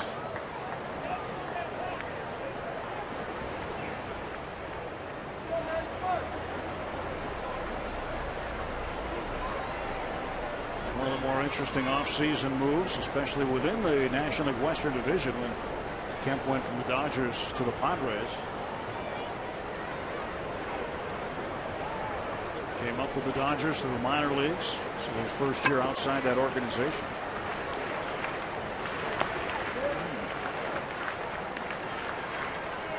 Tough take on a good curveball. Padres are 39-47.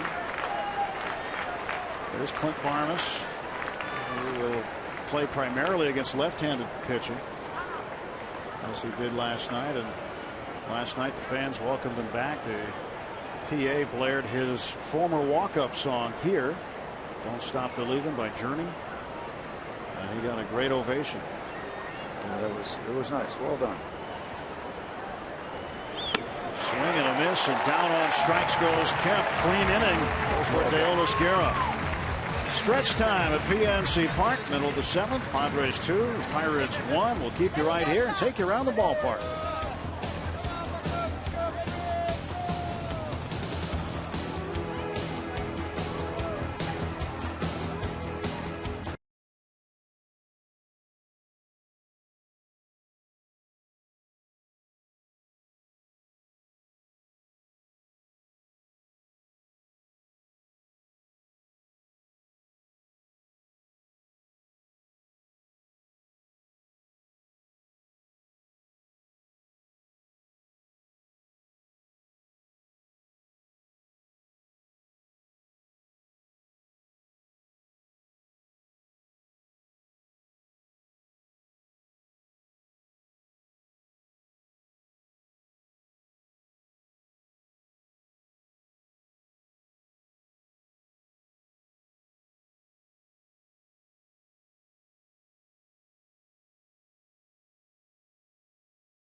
Allegheny Health Network Supermo, giving you some of the stories of the game, as it does each and every ball game here on Root Sports so well. Neil Walker leading off, facing Andrew Kashner, and it is time for the Pirates to start getting some hits off of him. Let's just bring up that one thing we haven't talked much about. He's given up 13 home runs. We are down 1 run. Walker hits this one well, right center, way back, and this one's off the warning track and off the wall. Walker into second base with a leadoff double, and the Pirates have the tying run in scoring position with nobody out. That had gap written on it from the time it left the bat. Just a matter of how far it was going to go. He pulls a little more, we do have a tie ball game. That's right in the wheelhouse here. Well, maybe not in the wheelhouse, but somehow. Turns on it.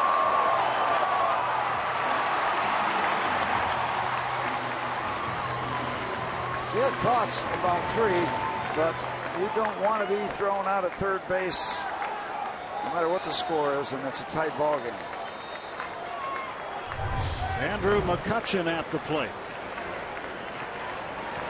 Catch takes ball 1 inside. McCutchen has a 14-game hitting streak going. He's 0 for 2. Grounded to third, fly to right. He's got One very important buck on the pond, and that is Neil Walker at second base. Average at .299. He had his 11th home run of the year taken away last night by Justin Upton with a marvelous catch. So he's still with 10. Well, there's an Upton in center field that is playing very shallow. Now, maybe you don't think that is, but that is, from that angle, that's shallow. And Andrew McCutchen has a lot of power that can get over the head and stay in the ballpark. He doesn't have to hit it over the wall to get it over his head. 2-0. Strike one.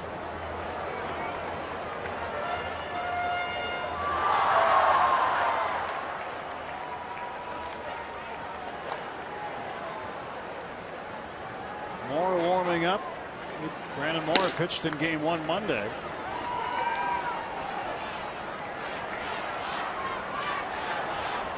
Two ball, one strike pitch to McCutchen. 3-1. And no sign of fatigue really from Andrew Cashner. I think that's just pitch number 74. He has been unbelievably efficient.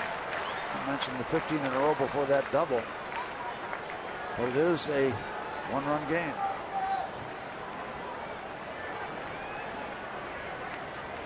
Stretch in the 3-1 pitch to Andrew. Now the count full 3-2. Not quite catching up to a 95, 96 mile an hour fastball. Slug your way to the Home Run Derby crown and master the free award-winning game millions are playing. Download MLB.com. Home Run Derby free on the App Store and Google Play. See a lot of Home Run Derby Monday night. Yes, you watch the All-Star game. Mr. Pujols is involved. Yeah, that's neat. He can hit him.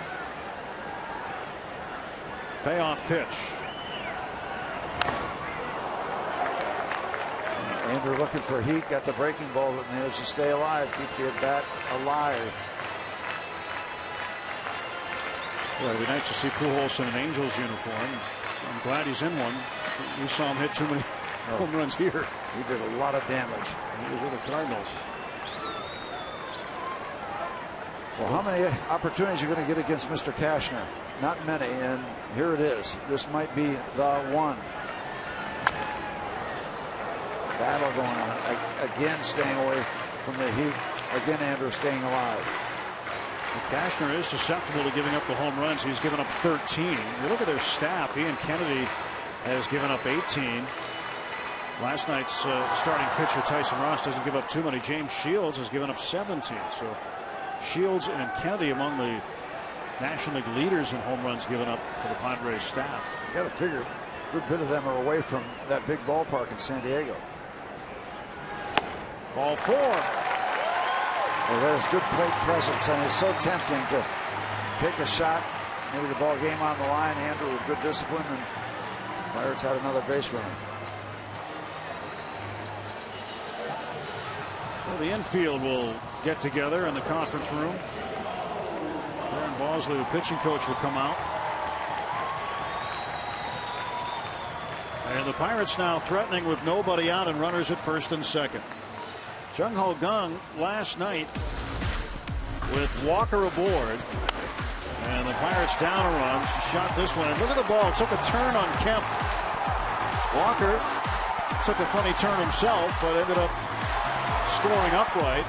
And Jung Ho with his first major league triple. And that was his 26th RBI of the season. He's 1 for 2 tonight. He doubled and scored the lone Pirates run in the second inning. And he has made a lot of defensive plays tonight as well at third base. And what's going to happen here? Nobody out, runners on first and second. And they'll let him swing away, and he hits it in the air to center field. This will get Walker down to third as Upton makes the catch. McCutchen Buck going to second base, and when he saw the ball coming into second, he put on the brakes. So now the tying run is at third base. Runners at the corners, 1 out. Step by step, toss him an out, but they get a man at third.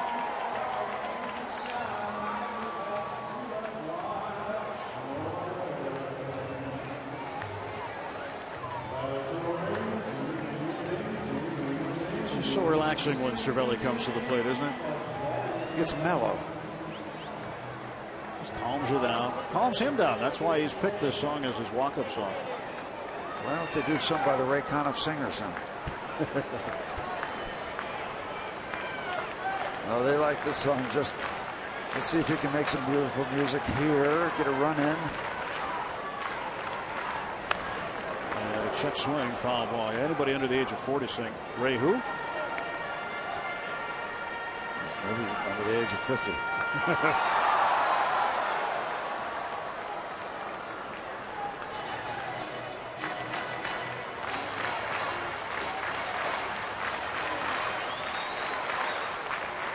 Leadoff double for Walker.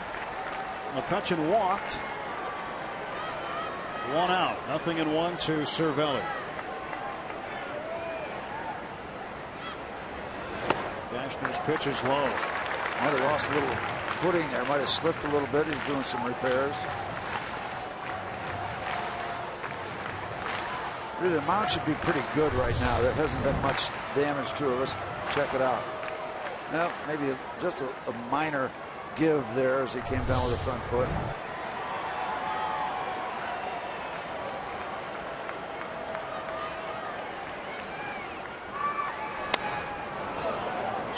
To the right, and strike 2. A little late on that one as the 96-mile-an-hour fastball came in.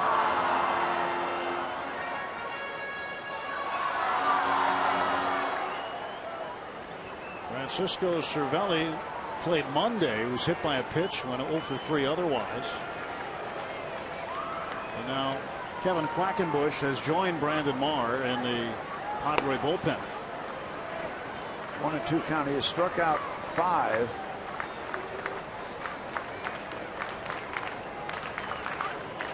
One-two pitch now to Cervelli. Pop foul into the seats. Protection mode on that pitch other than the 95-mile-an-hour fastball, something slower than that.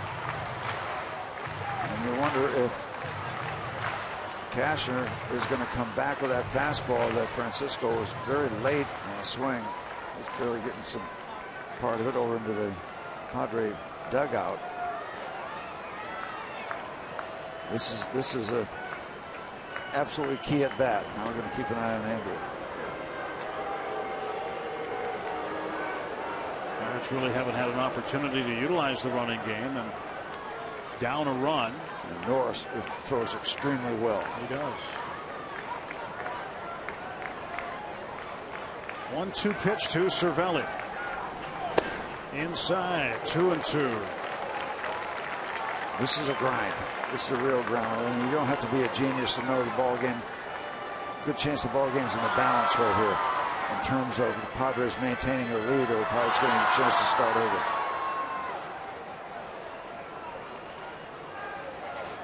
Runs have not been easy to get in this series. They're all waiting to cheer. They're all waiting to get up and just holler. Inside. Ground ball left side. Amarista jump throw, and they get McCutchen. Walker scores, and the game is tied at 2. Cervelli with a tremendous at bat, and another great play by Amarista, where the Pirates continue to be in business. Phenomenal play, but Cervelli finds the deepest part of the shortstop position. The jump throw. Does he maintain contact with the base? No challenge, no. You might see better from this angle whether or not Jerko's foot held the bag or not. Right. Looks like it. Yep. He did. He's okay. Yeah. But we're back to even. The Pirates put a point up. Goal here in the 7th inning. And now Pedro's turn. Pedro drove in the first run of the game for the Pirates in the 2nd inning with a sacrifice fly. He tried to bunt his way on against the shift in the 5th, but he bunted it too close to the pitcher, Cashner, who made a play on it. Just hope that Cashner maybe gets a little careless here after the run is scored to tie the ball game. It could play right into Pedro's attack. you know how Pedro attacks the ball.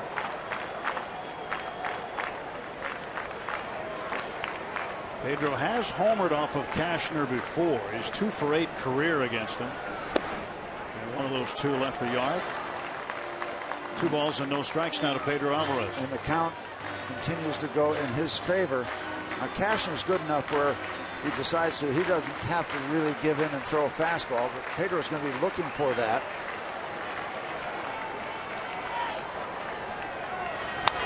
And a grounder slowly hit right side, and Jerko makes the play. Pirates get a run and tie it up. We'll go to the 8th. Pirates 2, Padres 2.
This is a special day. Special day. Dedication of the statue for the great one, Roberto Clemente. Was in the audience, proud to be in the audience there. We were actually playing in Cincinnati. We flew back, some of us, the whole Clemente family there. And it stirs the memories whenever that comes up, his name comes up, the legacy. There's a documentary, a school, a street, a park named after him. A bridge. A bridge, yeah, huge bridge. You name it. And you know, in a wall, I've started telling people, you know, it's so great watching him play. But, you know, I had a chance to play catch with him out in front of the dugout before batting practice days. I mean, how cool is that to play catch with Roberto Clemente? And then watch him. I never wanted to take my eyes off him when he played baseball. He played it differently than a lot of people. Quite an honor to be around him. Dale Esguerra delivering to Yangervis Solarte. Popped up to Walker. Quick out for Guerra, and there's 1 out in the Padres half of the 8th inning. He's been just fine. 4 up, 4 down. We are square once again. We just play these ball games night after night, day after day. These squeakers.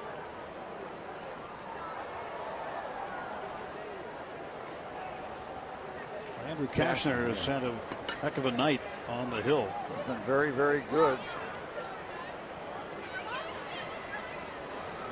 Yonder Alonso, first baseman, takes a pitch. Typically, you're going to get a free strike as a pitcher, are you not, after a 1-pitch out?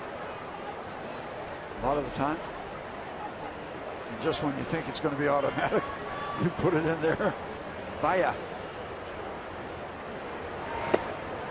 2 balls and no strikes now to Alonso.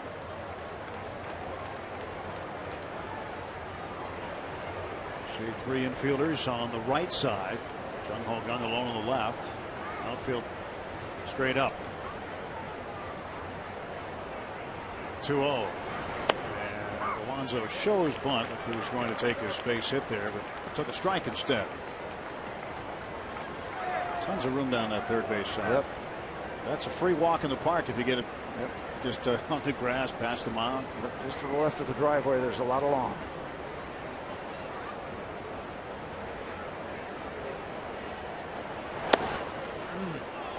pick up that outside corner, coming very close, but no cigar.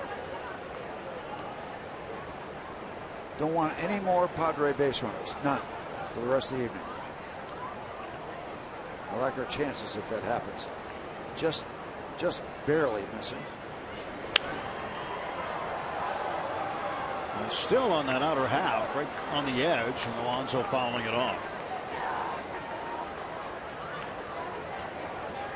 Staying away from the power. Just got a couple of home runs, but staying away from the power. It's a short porch and right. Left-hand batter. He wants it out there again. Yep. 3-2. Reached for one. That might have been ball 4. Might have been times 10. I think he was really stretched out for that. And Alonso with 2 strikes trying to protect.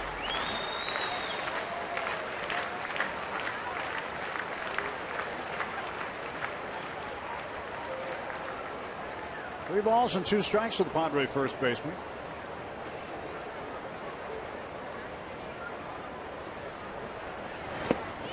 Did he get him swinging? Yeah, he tricked him. Absolutely did. Looking for the fastball, got the curveball, and if you guess wrong, it doesn't have to be a good pitch, doesn't have to be much of anything. That would have been ball 4 times 10. But he commits early. Look at this location. It's a bouncer. And we're seeing so much of that. And take it back to the pine. That breaking pitch looked like it just fell off the edge of the table. Straight down. 2 down for Jed Jerko. And there's a breaking ball for a strike, but a very dangerous breaking ball. That's a little bit up, a little bit in. You want that much lower than that. Got away with one. Both parties might want that pitch back. Yeah, that's dangerous. And that's outside. Jerko 1 for 3 tonight. Since his recall from AAA El Paso, he's been swinging the bat like he doesn't want to go back to Texas. The West Texas town of El Paso. But he doesn't have a choice, because after tonight, the Padres are flying to Dallas, and they're going to start an interleague series with the Rangers. So he'll be in the state of Texas, but just not in that West Texas town on the border of New Mexico. Right. Won't be anywhere near Marty Robbins was talking about. So.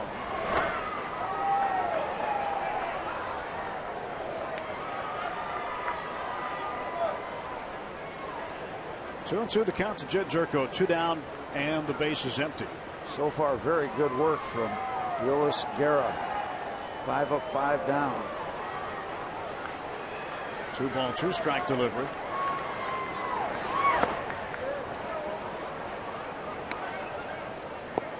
Three-2.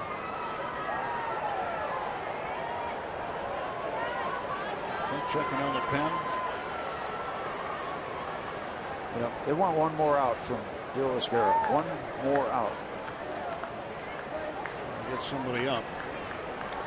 Look at that position by Cervelli. 3-2. Foul off. Well, we were talking about Tony Pena earlier. Oh yeah, that was his. Tony do that all the time. That was his trademark. Absolutely. Manny Sanguin also did that.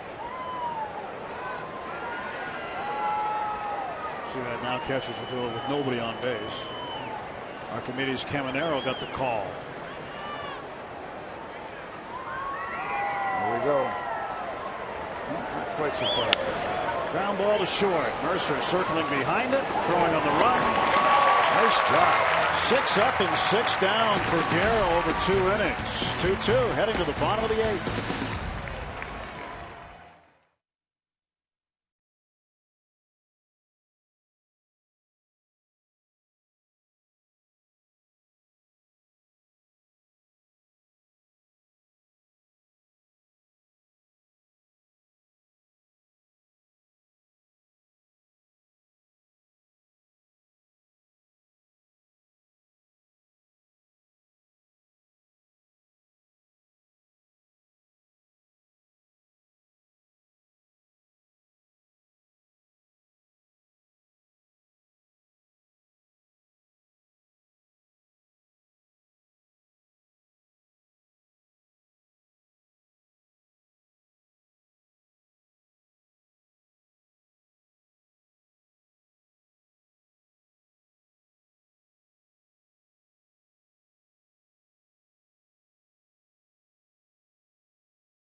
Pit Data Strong Fan.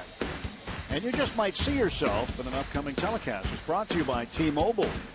Get those pictures in. Tweet them in. Steve's waiting. He wants to see more. Right. Well, with Steve Blass, I'm Tim Neverett. Robbie Inzmakowski with us as well. Bottom of the 8th inning. Andrew Kashner delivering a strike to Jordy Mercer. 2-2 ball game. And how about Deola Sciarra and his outing out of the bullpen? Couldn't have been better. 6 up, 6 down.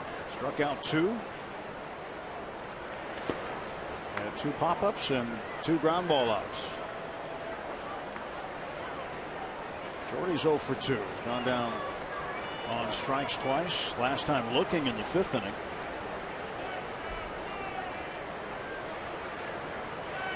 Kashner's 1-1. Mercer chased. Ball and 2 strikes. Jordy's 2 home runs came in successive games while out west in San Francisco. Hit one in a night game, and then the day game the next day he had another. Well, this is usually the time of the game where the Pirates get busy. 1-2 pitch. This one right down the third. Oh my goodness, what a play by Solarte. Boy, we have seen some glove work done on that left side of the infield for the Padres. And now Solarte. And while we have a moment, just want to say hello to a great Pirate fan, Rosalie Toma, watching the Pirates play the Padres in Bethlehem, Pennsylvania. Rosalie, we know you're a big fan of your son Pete, and so are we. Good to have you watching the Bucks. Also, we wish a very special happy 82nd birthday to Alan Terwilliger tonight. Big time Bucco fan. This one popped up in the infield. Right there is Alonso. 2 outs quickly for the Bucks in the 8th. Well, Kashner has been very good. This is one of the better pitching performances against the Pirates all season. You're not going to top the one of Max Scherzer in D.C. when he almost perfectoed him. But Kashner has been very effective tonight. And he saved his manager a lot of arms out in that bullpen. The bullpen that was taxed yesterday due to the rain delay. They elected to pull the starter, Tyson Ross, after 2 innings, where the Pirates didn't pull their starter. Liriano came out after an hour and 42-minute delay and was good. 1-0 to Travis Ishikawa. Look, Travis, how about one more dramatic home run? Travis told me today that he hit that ball on a 2-0 pitch after the player in front of him was walked on 4 pitches, and he said he didn't even realize that Michael Walker, the Cardinals, had thrown 6 straight balls at that point in time. He said had he thought of that, he probably wouldn't have swung at that 2-0 pitch. But he hits the 2-0 out, and the Giants win the pennant and go on and win the World Series. And it was Ishikawa and Bobby Thompson, the 2 Giants, to have walk-off pennant-hitting home runs. Kind of neat, too. I think you mentioned this, that he told you that after he got to first base, the rest of it was just kind of a blur. Yeah. The same kind of quotes we used to hear from Bill Mazeroski, who did a pretty dramatic one also. Yeah, he did. He did one better. He won a World Series. Both pretty special. World Series clinching home. And Ishikawa swinging a miss. Travis also told me something else interesting today, that he was surprised when the Giants called him up at the end of last year. He thought he was going to finish out the year as a minor league free agent. He'd been in Fresno, and the Giants AAA team just down the road from San Francisco. He was thinking about hanging him up. And he walks. And Ishikawa, who was last year's opening day starter at first base for the Pirates, ended his season with the Giants. And there it is, Game 5.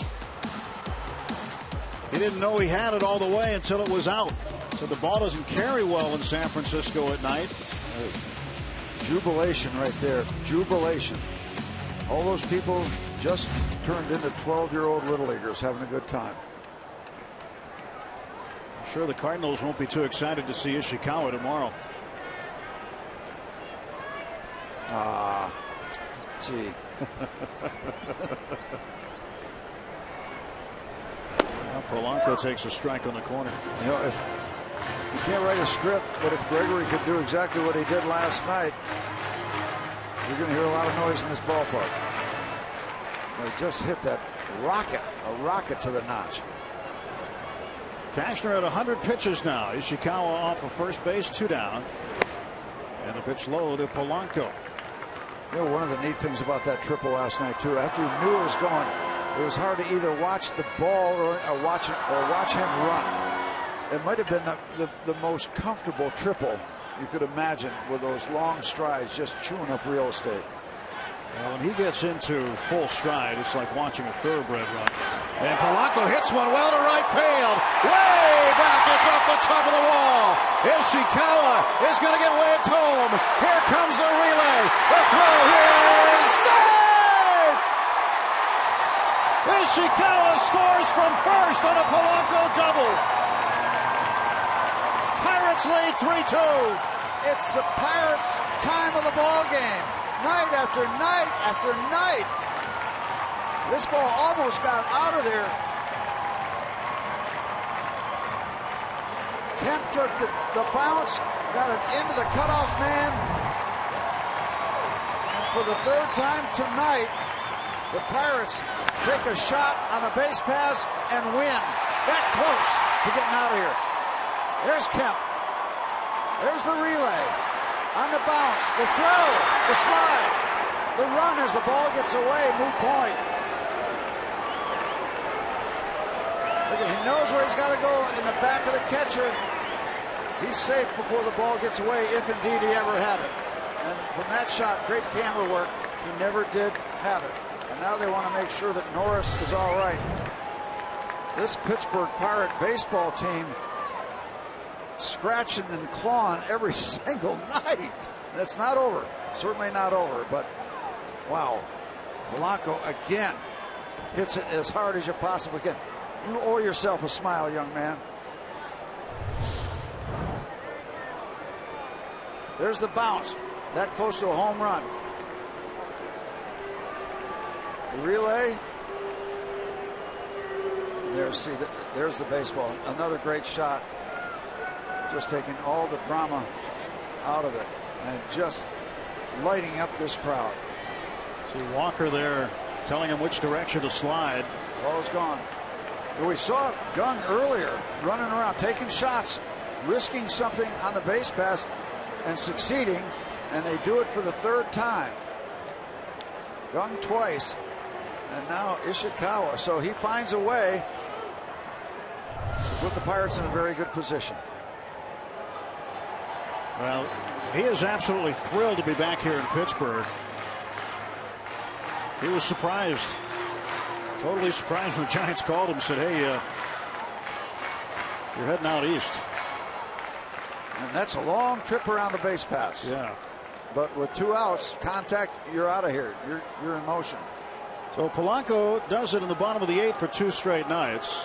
But Pat Murphy, after a long discussion, will take the ball from Andrew Cashner, who has pitched a tremendous ball game, and in the bottom of the 8th finds himself down a run. Gregory Polanco driving in Travis Ishikawa, and the Pirates have the lead 3-2.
on 3 hits. Polanco, his responsibility down at second base. Book still open on Cashner. Got it up probably more than he wanted to, and Gregory just drilled it. Yeah, this initially ruled a double, but after a second thought, you see the hesitation by Polanco. It's ruled a single, and he will go down to second base on the throw. So an RBI single for Polanco. Either way, he's at second base, and he will now face a right-handed Brandon Moore.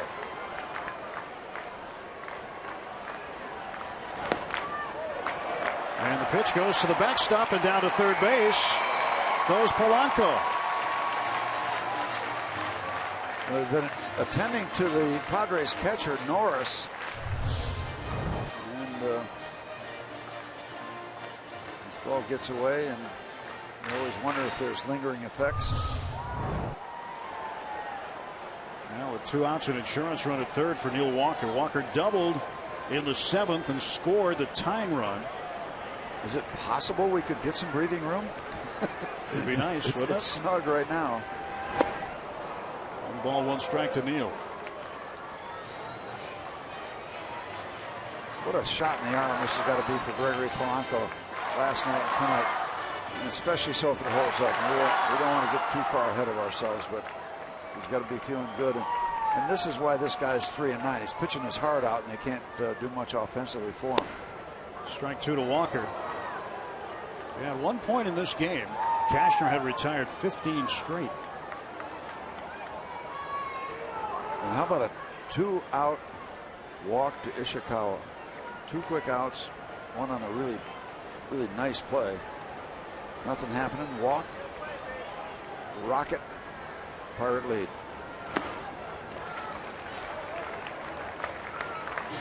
Two balls, 2 strikes to Neil.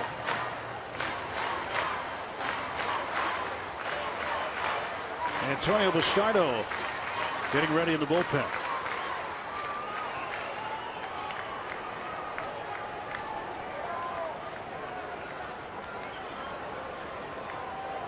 Two and 2 the count. And Walker takes outside.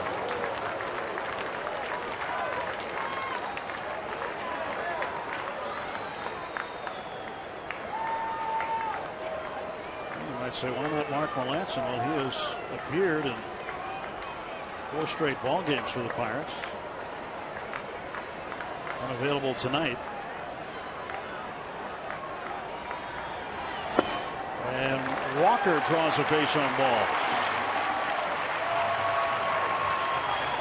I was wondering how close Polanco might have been to try to steal home with nobody near him at third base during that at bat. There he is, just like he was last night. And McCutchen, another chance to extend his hitting streak from 14 games to 50. And if he can come up with a single here, he'd also played at least 1 run. Pirates leading 3-2, bottom of the 8th. And McCutchen facing Brandon Moore.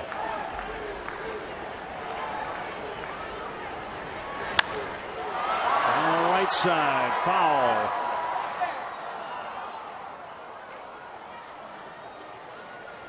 Straightens that one out. It would be interesting.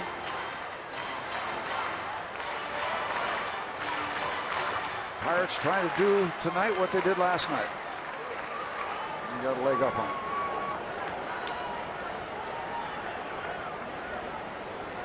Gregory Polanco with a run-scoring single, giving Travis Ishikawa home with 2 outs.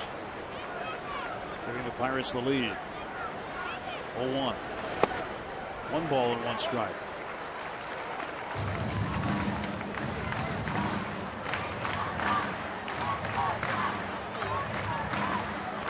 Dale Esguerra pitched 2 solid innings. 2 perfect innings, striking out 2 in relief of Charlie Morton. Guerra is now the pitcher of record for the Pirates.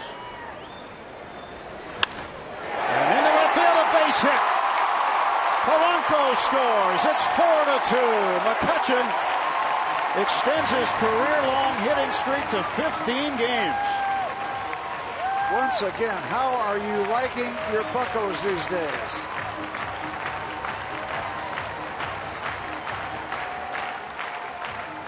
Little wry smile by Andrew.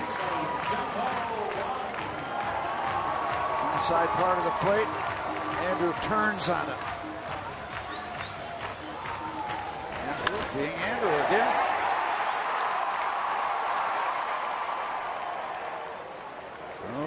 McCutcheon driving in an insurance run. Yeah, he's an all-star. He's an all-star starter for the second year in a row. You know, early in the telecast, you mentioned Ralph Kiner. Kiner went to the All-Star game 5 times as a Pirate. McCutcheon going now for the 5th time in a short period as a Pirate. Yep. Very short period of time. 5 straight years for him. Jung Ho Gung, a 1-0 pitch. 1-1. Well, Gregory's done it 2 nights in a row. He had a slump going on. He was 0 for 15 at one point this week. Had a good day in Detroit last Wednesday when he went 3 for 4 and then went 0 for his next 15 and got a base hit, struggled a little bit, and came up with a clutch hit in the 8th last night, a clutch hit in the 8th here tonight. Maybe we're cultivating a vulture, what they call the vultures. The guys come in, pitch briefly, and pick up a win. Get the possibility here tonight.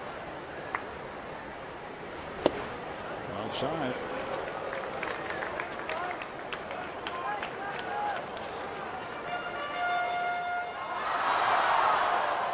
Well, Gregory's feeling a lot better about things these days. 2-2 to Jung Ho. That's popped out of play, foul.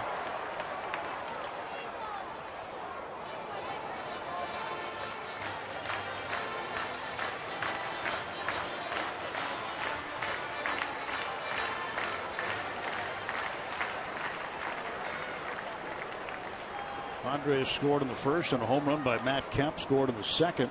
An RBI double by Melvin Upton. Thumbs up.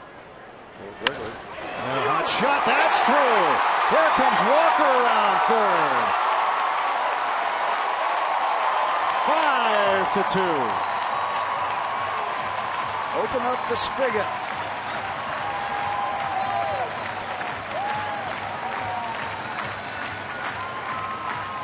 Is this a breath of fresh air? Breathing room.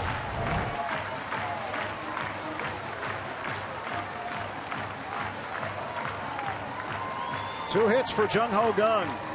Single double tonight. A run scored and an RBI and a key one late. It gives the Pirates a 3-run cushion.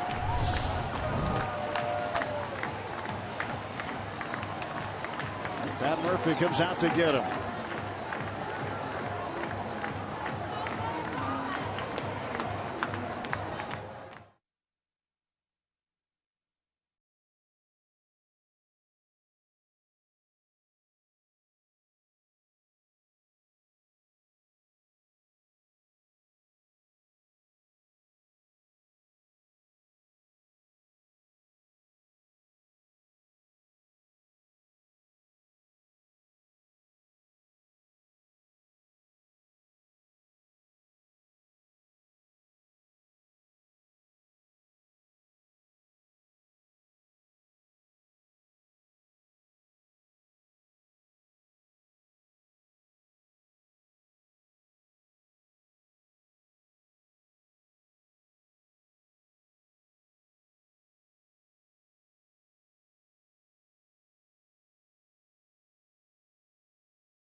play the Cardinals in prime time this Sunday starting at 8:05. Experience the electric atmosphere of the Central Division Showdown by reserving your seat today. Plus, all kids 14 and under receive an Andrew McCutchen and A.J. Burnett Cup. Compliments of Sheets and Coca-Cola.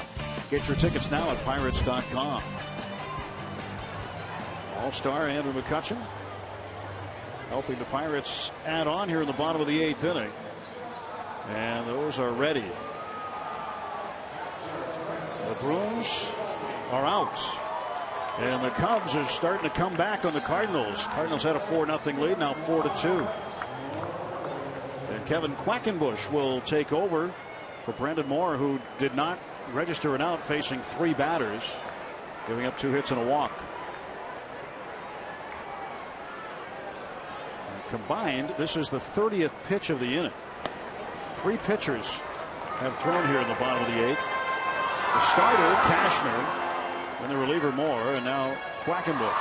And let's not forget the at-bat that Cervelli had to knock in the tying run.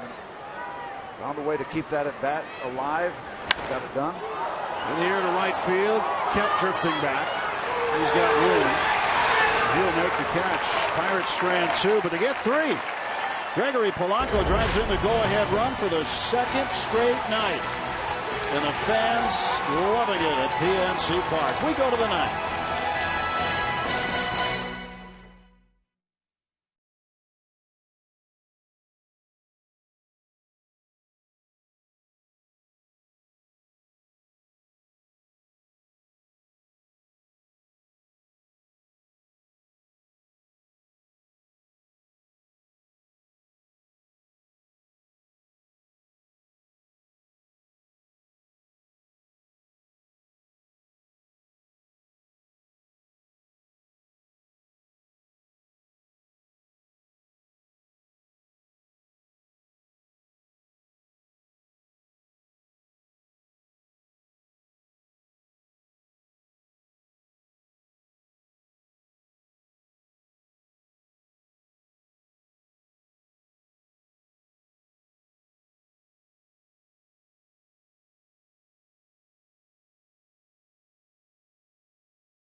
Ball game we've seen here so far tonight. 3 outs to go. 5-2. Pirates in front, going to the top of the 9th inning. 2nd straight night. Gregory Polanco's had the big hit. Gorkis Hernandez comes in to play left field as a defensive replacement. At first base, Sean Rodriguez takes over for Pedro Alvarez, moving in from left. And the pitcher is Antonio Bastardo, and he has not had a save since July 9th, 2013 against the Washington Nationals when he was a Philly.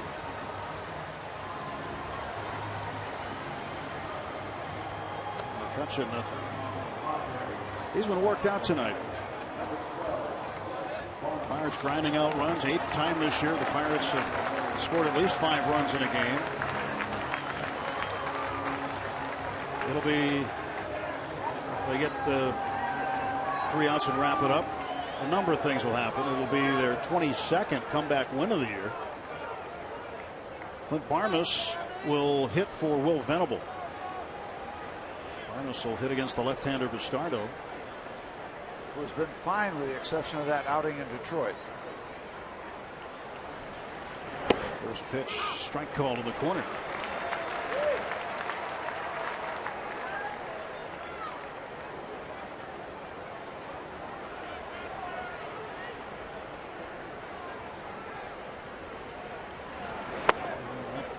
pitch is down low. 1 ball and 1 strike.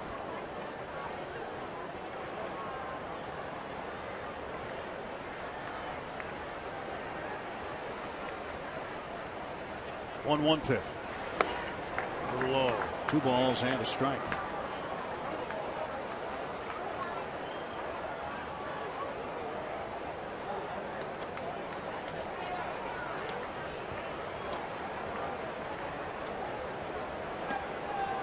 Former Colorado Rocky, Houston Astro. Remember, he had a brief stint with the Astros. Yep.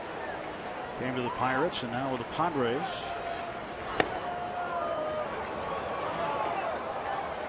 And the starter falling behind 3-1.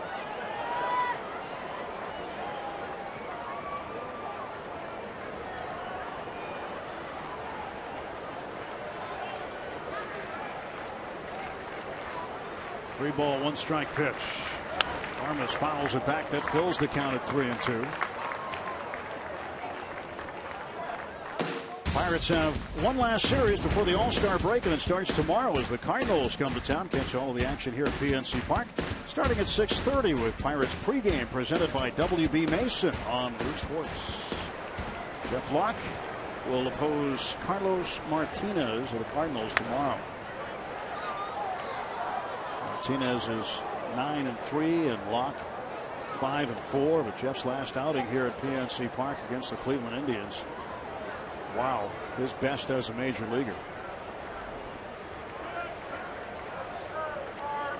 Retired the last 19 men he faced. Incredible game he pitched. Pristine. 3-2 delivery, and Barnes is walked. You know, I want to go back to the second inning because the game might have turned there a little bit. Charlie Morton was all over the place. He had given up a run. They went up to the top of the batting order. They were still in business, but then he struck out Norris and got Amarista bounced into a ground out and shut it down. They went back to the top of the batting order, and they had things going. I thought that was a big item in this baseball game for Charlie to find a way to get those 2 outs. And the game has progressed, and he kept it close. He was searching, but he got it back together. Got 4 scoreless innings after that second, and that should not be overlooked. Charlie, he was able to grind it out and give the Pirates what turned about a quality start for sure. That was a big part of the ball game. Melvin Upton takes a strike. Nobody's more aware of that than Ray Searage.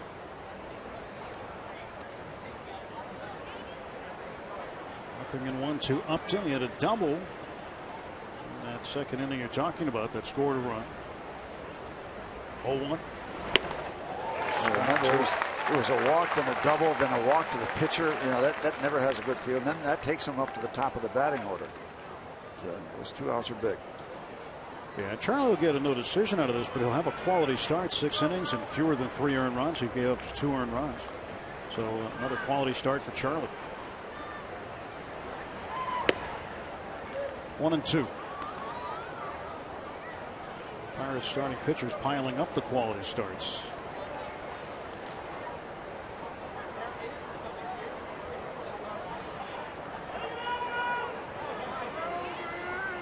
And the 1-2 now to Upton with Barnes off of first base.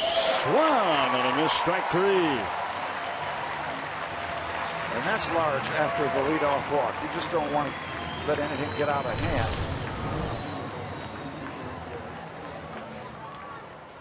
Breaking ball right in the middle, but if you're looking for something else, it still works.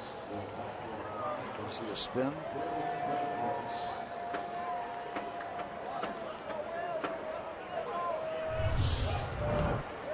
One out, 2 to get. And Will Middlebrooks will pinch hit, and he takes one right down the middle. Nice pitch. You're looking for Antonio to have a good inning. That'd be a shot of confidence.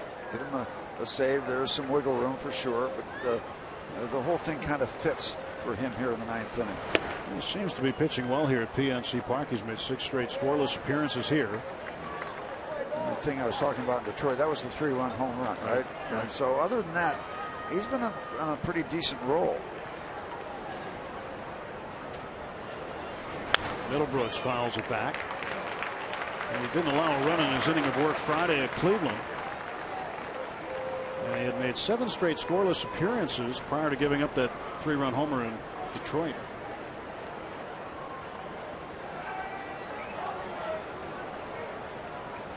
One and 2 to the pinch hitter, Will Middlebrooks. We were talking about a variety of things that would happen. Pirates keep the lead, shut this thing down, not the least of which is a 5-game winning streak. And you look for timing. When the Cardinals struggle, you want to win some games so you gain the ground. You know, if they're winning and you're winning, you're working hard and you're winning, but you're not gaining much ground. So this little streak that the Pirates are on happened at the perfect time with what's been going on with the St. Louis Cardinals. 2-2. Popped him up foul, back into the seats. Middlebrooks hitting for the pitcher Quackenbush here in the top of the 9th inning. San Diego has a day off tomorrow in Texas, and they'll open an interleague series with the Rangers on Friday.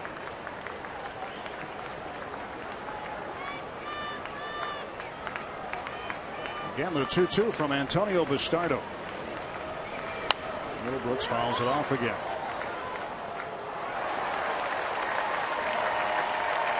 Now double barrel action. Caminero back up for a second time. Advance Worley has been throwing for a little bit. Well, in case Bastardo gets into any kind of trouble, Clint Hurdle will be able to have some help behind him.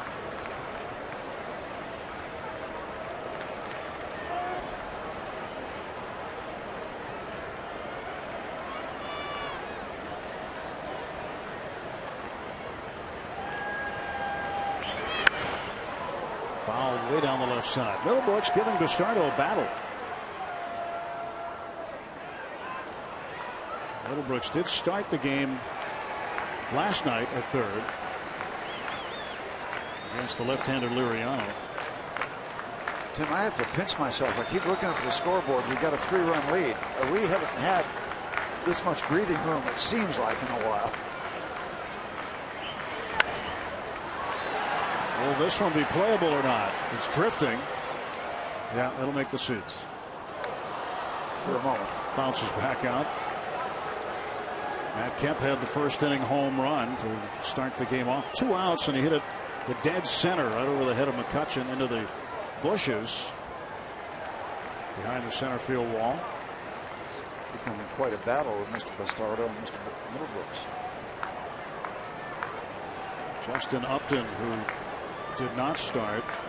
Melvin Upton is out. He struck out this inning, but Justin may grab a bat and hit before this is said and done. We'll see. 1 out, 1 on, 2-2.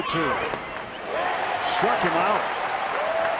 The starter with his second consecutive strikeout, and now the Padres down to their final out. I'm not sure what Middlebrooks was looking for there, but take a look at the location of this pitch. Basically bouncing in front of home plate. And you got a lot of people up on their feet getting ready to put a lid on this thing. Oh, 1 more out. The Pirates will be 11-2 against teams from the National League West. And Derek Norris, the leadoff man, 1 for 4 tonight. Takes ball 1. It's not a bad milestone at this point in the season to pick up your 50th win either. That's a nice mile marker. And you get this 1 more out, it is going to set the stage for some kind of weekend in Pittsburgh, Pennsylvania. Ground ball left side. Gung's got it. To his feet. That's the ball game. Chung Ho Kang rifles one across. He makes another terrific play. And bring on the Cardinals for the weekend as the Pirates have completed the sweep, their major league leading 10th sweep. It's the first time they have swept the Padres in Pittsburgh since April of 1994. And this did not look like a team that was looking beyond the Padres and getting ready for the St. Louis Cardinals. This is a team that was taking care of business. And when the Cardinals get here, they get here. But they took care of business. They were taking care of what they needed to do before this weekend. Really good application of their skills and very impressive 3-game series. And the Pirates are rolling. The Pirates, along with the St. Louis Cardinals, the only teams with 50 wins. 50-34. The Astros, by the way, lost, so they're at 49 wins. So 4 games to the moment behind the division-leading Cardinals, with 4 games coming up starting tomorrow night. 5-2, the final score. And let's go downstairs to Rob King in Kentucky. Guys, thank you very much, and we're going to send it right down to Robbie and Zbikowski. I believe Robbie is standing by with Gregory Polanco. So, Robbie, take it away. I do, Kinger, and it's Gregory Polanco for the 2nd consecutive night getting the game-winning hit in the 8th inning. Gregory, what has led to your success in the 8th inning the last 2 nights? You know, I just keep working and, you know, like never give up and stay with my approach and stay aggressive. What have these last 2 games and the 2 big hits you've gotten, what do they do for your confidence? You know, like I say, we never give up and we stay positive and stay battling every day. How about when you look at this Pirates team? This is the 10th sweep of the season. That ties a Pirates record. Why is this team so good at closing out series? Because we're working hard every day and we're trying to sweep everybody. What's your comfort level when you're at the plate these days, Gregory? I always confident because I trust in my teammate and my coach, and I know we got very good guys and they can hit, so I'm very confident every day. Congratulations, Gregory. Thank you. How about it for Gregory Polanco, Rob? What a 2 days for him, twice in a row. Game winner in the 8th inning. Yeah, Robbie, thanks very much. And Gregory Polanco has been working very hard. You go by the hallway near the Pirates clubhouse, and he's been taking extra batting practice early to get that stroke back. And Teak, nothing cheap about the 2 game-winning hits he's provided the last 2 nights. They were rockets, and both of them obviously in clutch situations. Yeah, I mean, they're clutch situations. They were hard-hit balls, and probably most importantly for Polanco, that confidence, if there was any wavering at all going on, this really kind of puts things back in place for him, allows him to take a deep breath, exhale, and go back to just being Gregory Polanco, do the things that Gregory can do. So, nice couple nights for him. He's able to go ahead and get the ball. We thought this one here was going out of the ballpark. So did Cashner, very high up off the Clemente wall in right field. But, he's now had some success, and that's most important when you're struggling to have a couple games, not just one, but a couple games in a row where you've had success. To be able to have it this late and have it be this important in a ball game is really a big boost for Polanco. 5 consecutive wins for the Buccos, the last 2 thanks to Gregory Polanco's late game magic. The Pirates 16 games over 500 at 50-34. We have a lot coming your way on Pirates Postgame presented by the Allegheny Health Network. We will have highlights from another exciting Bucco victory, postgame reaction, plenty of analysis from Teak, and a preview of the Bucks and Cardinals. The series coming up next. All that and more on Pirates Postgame.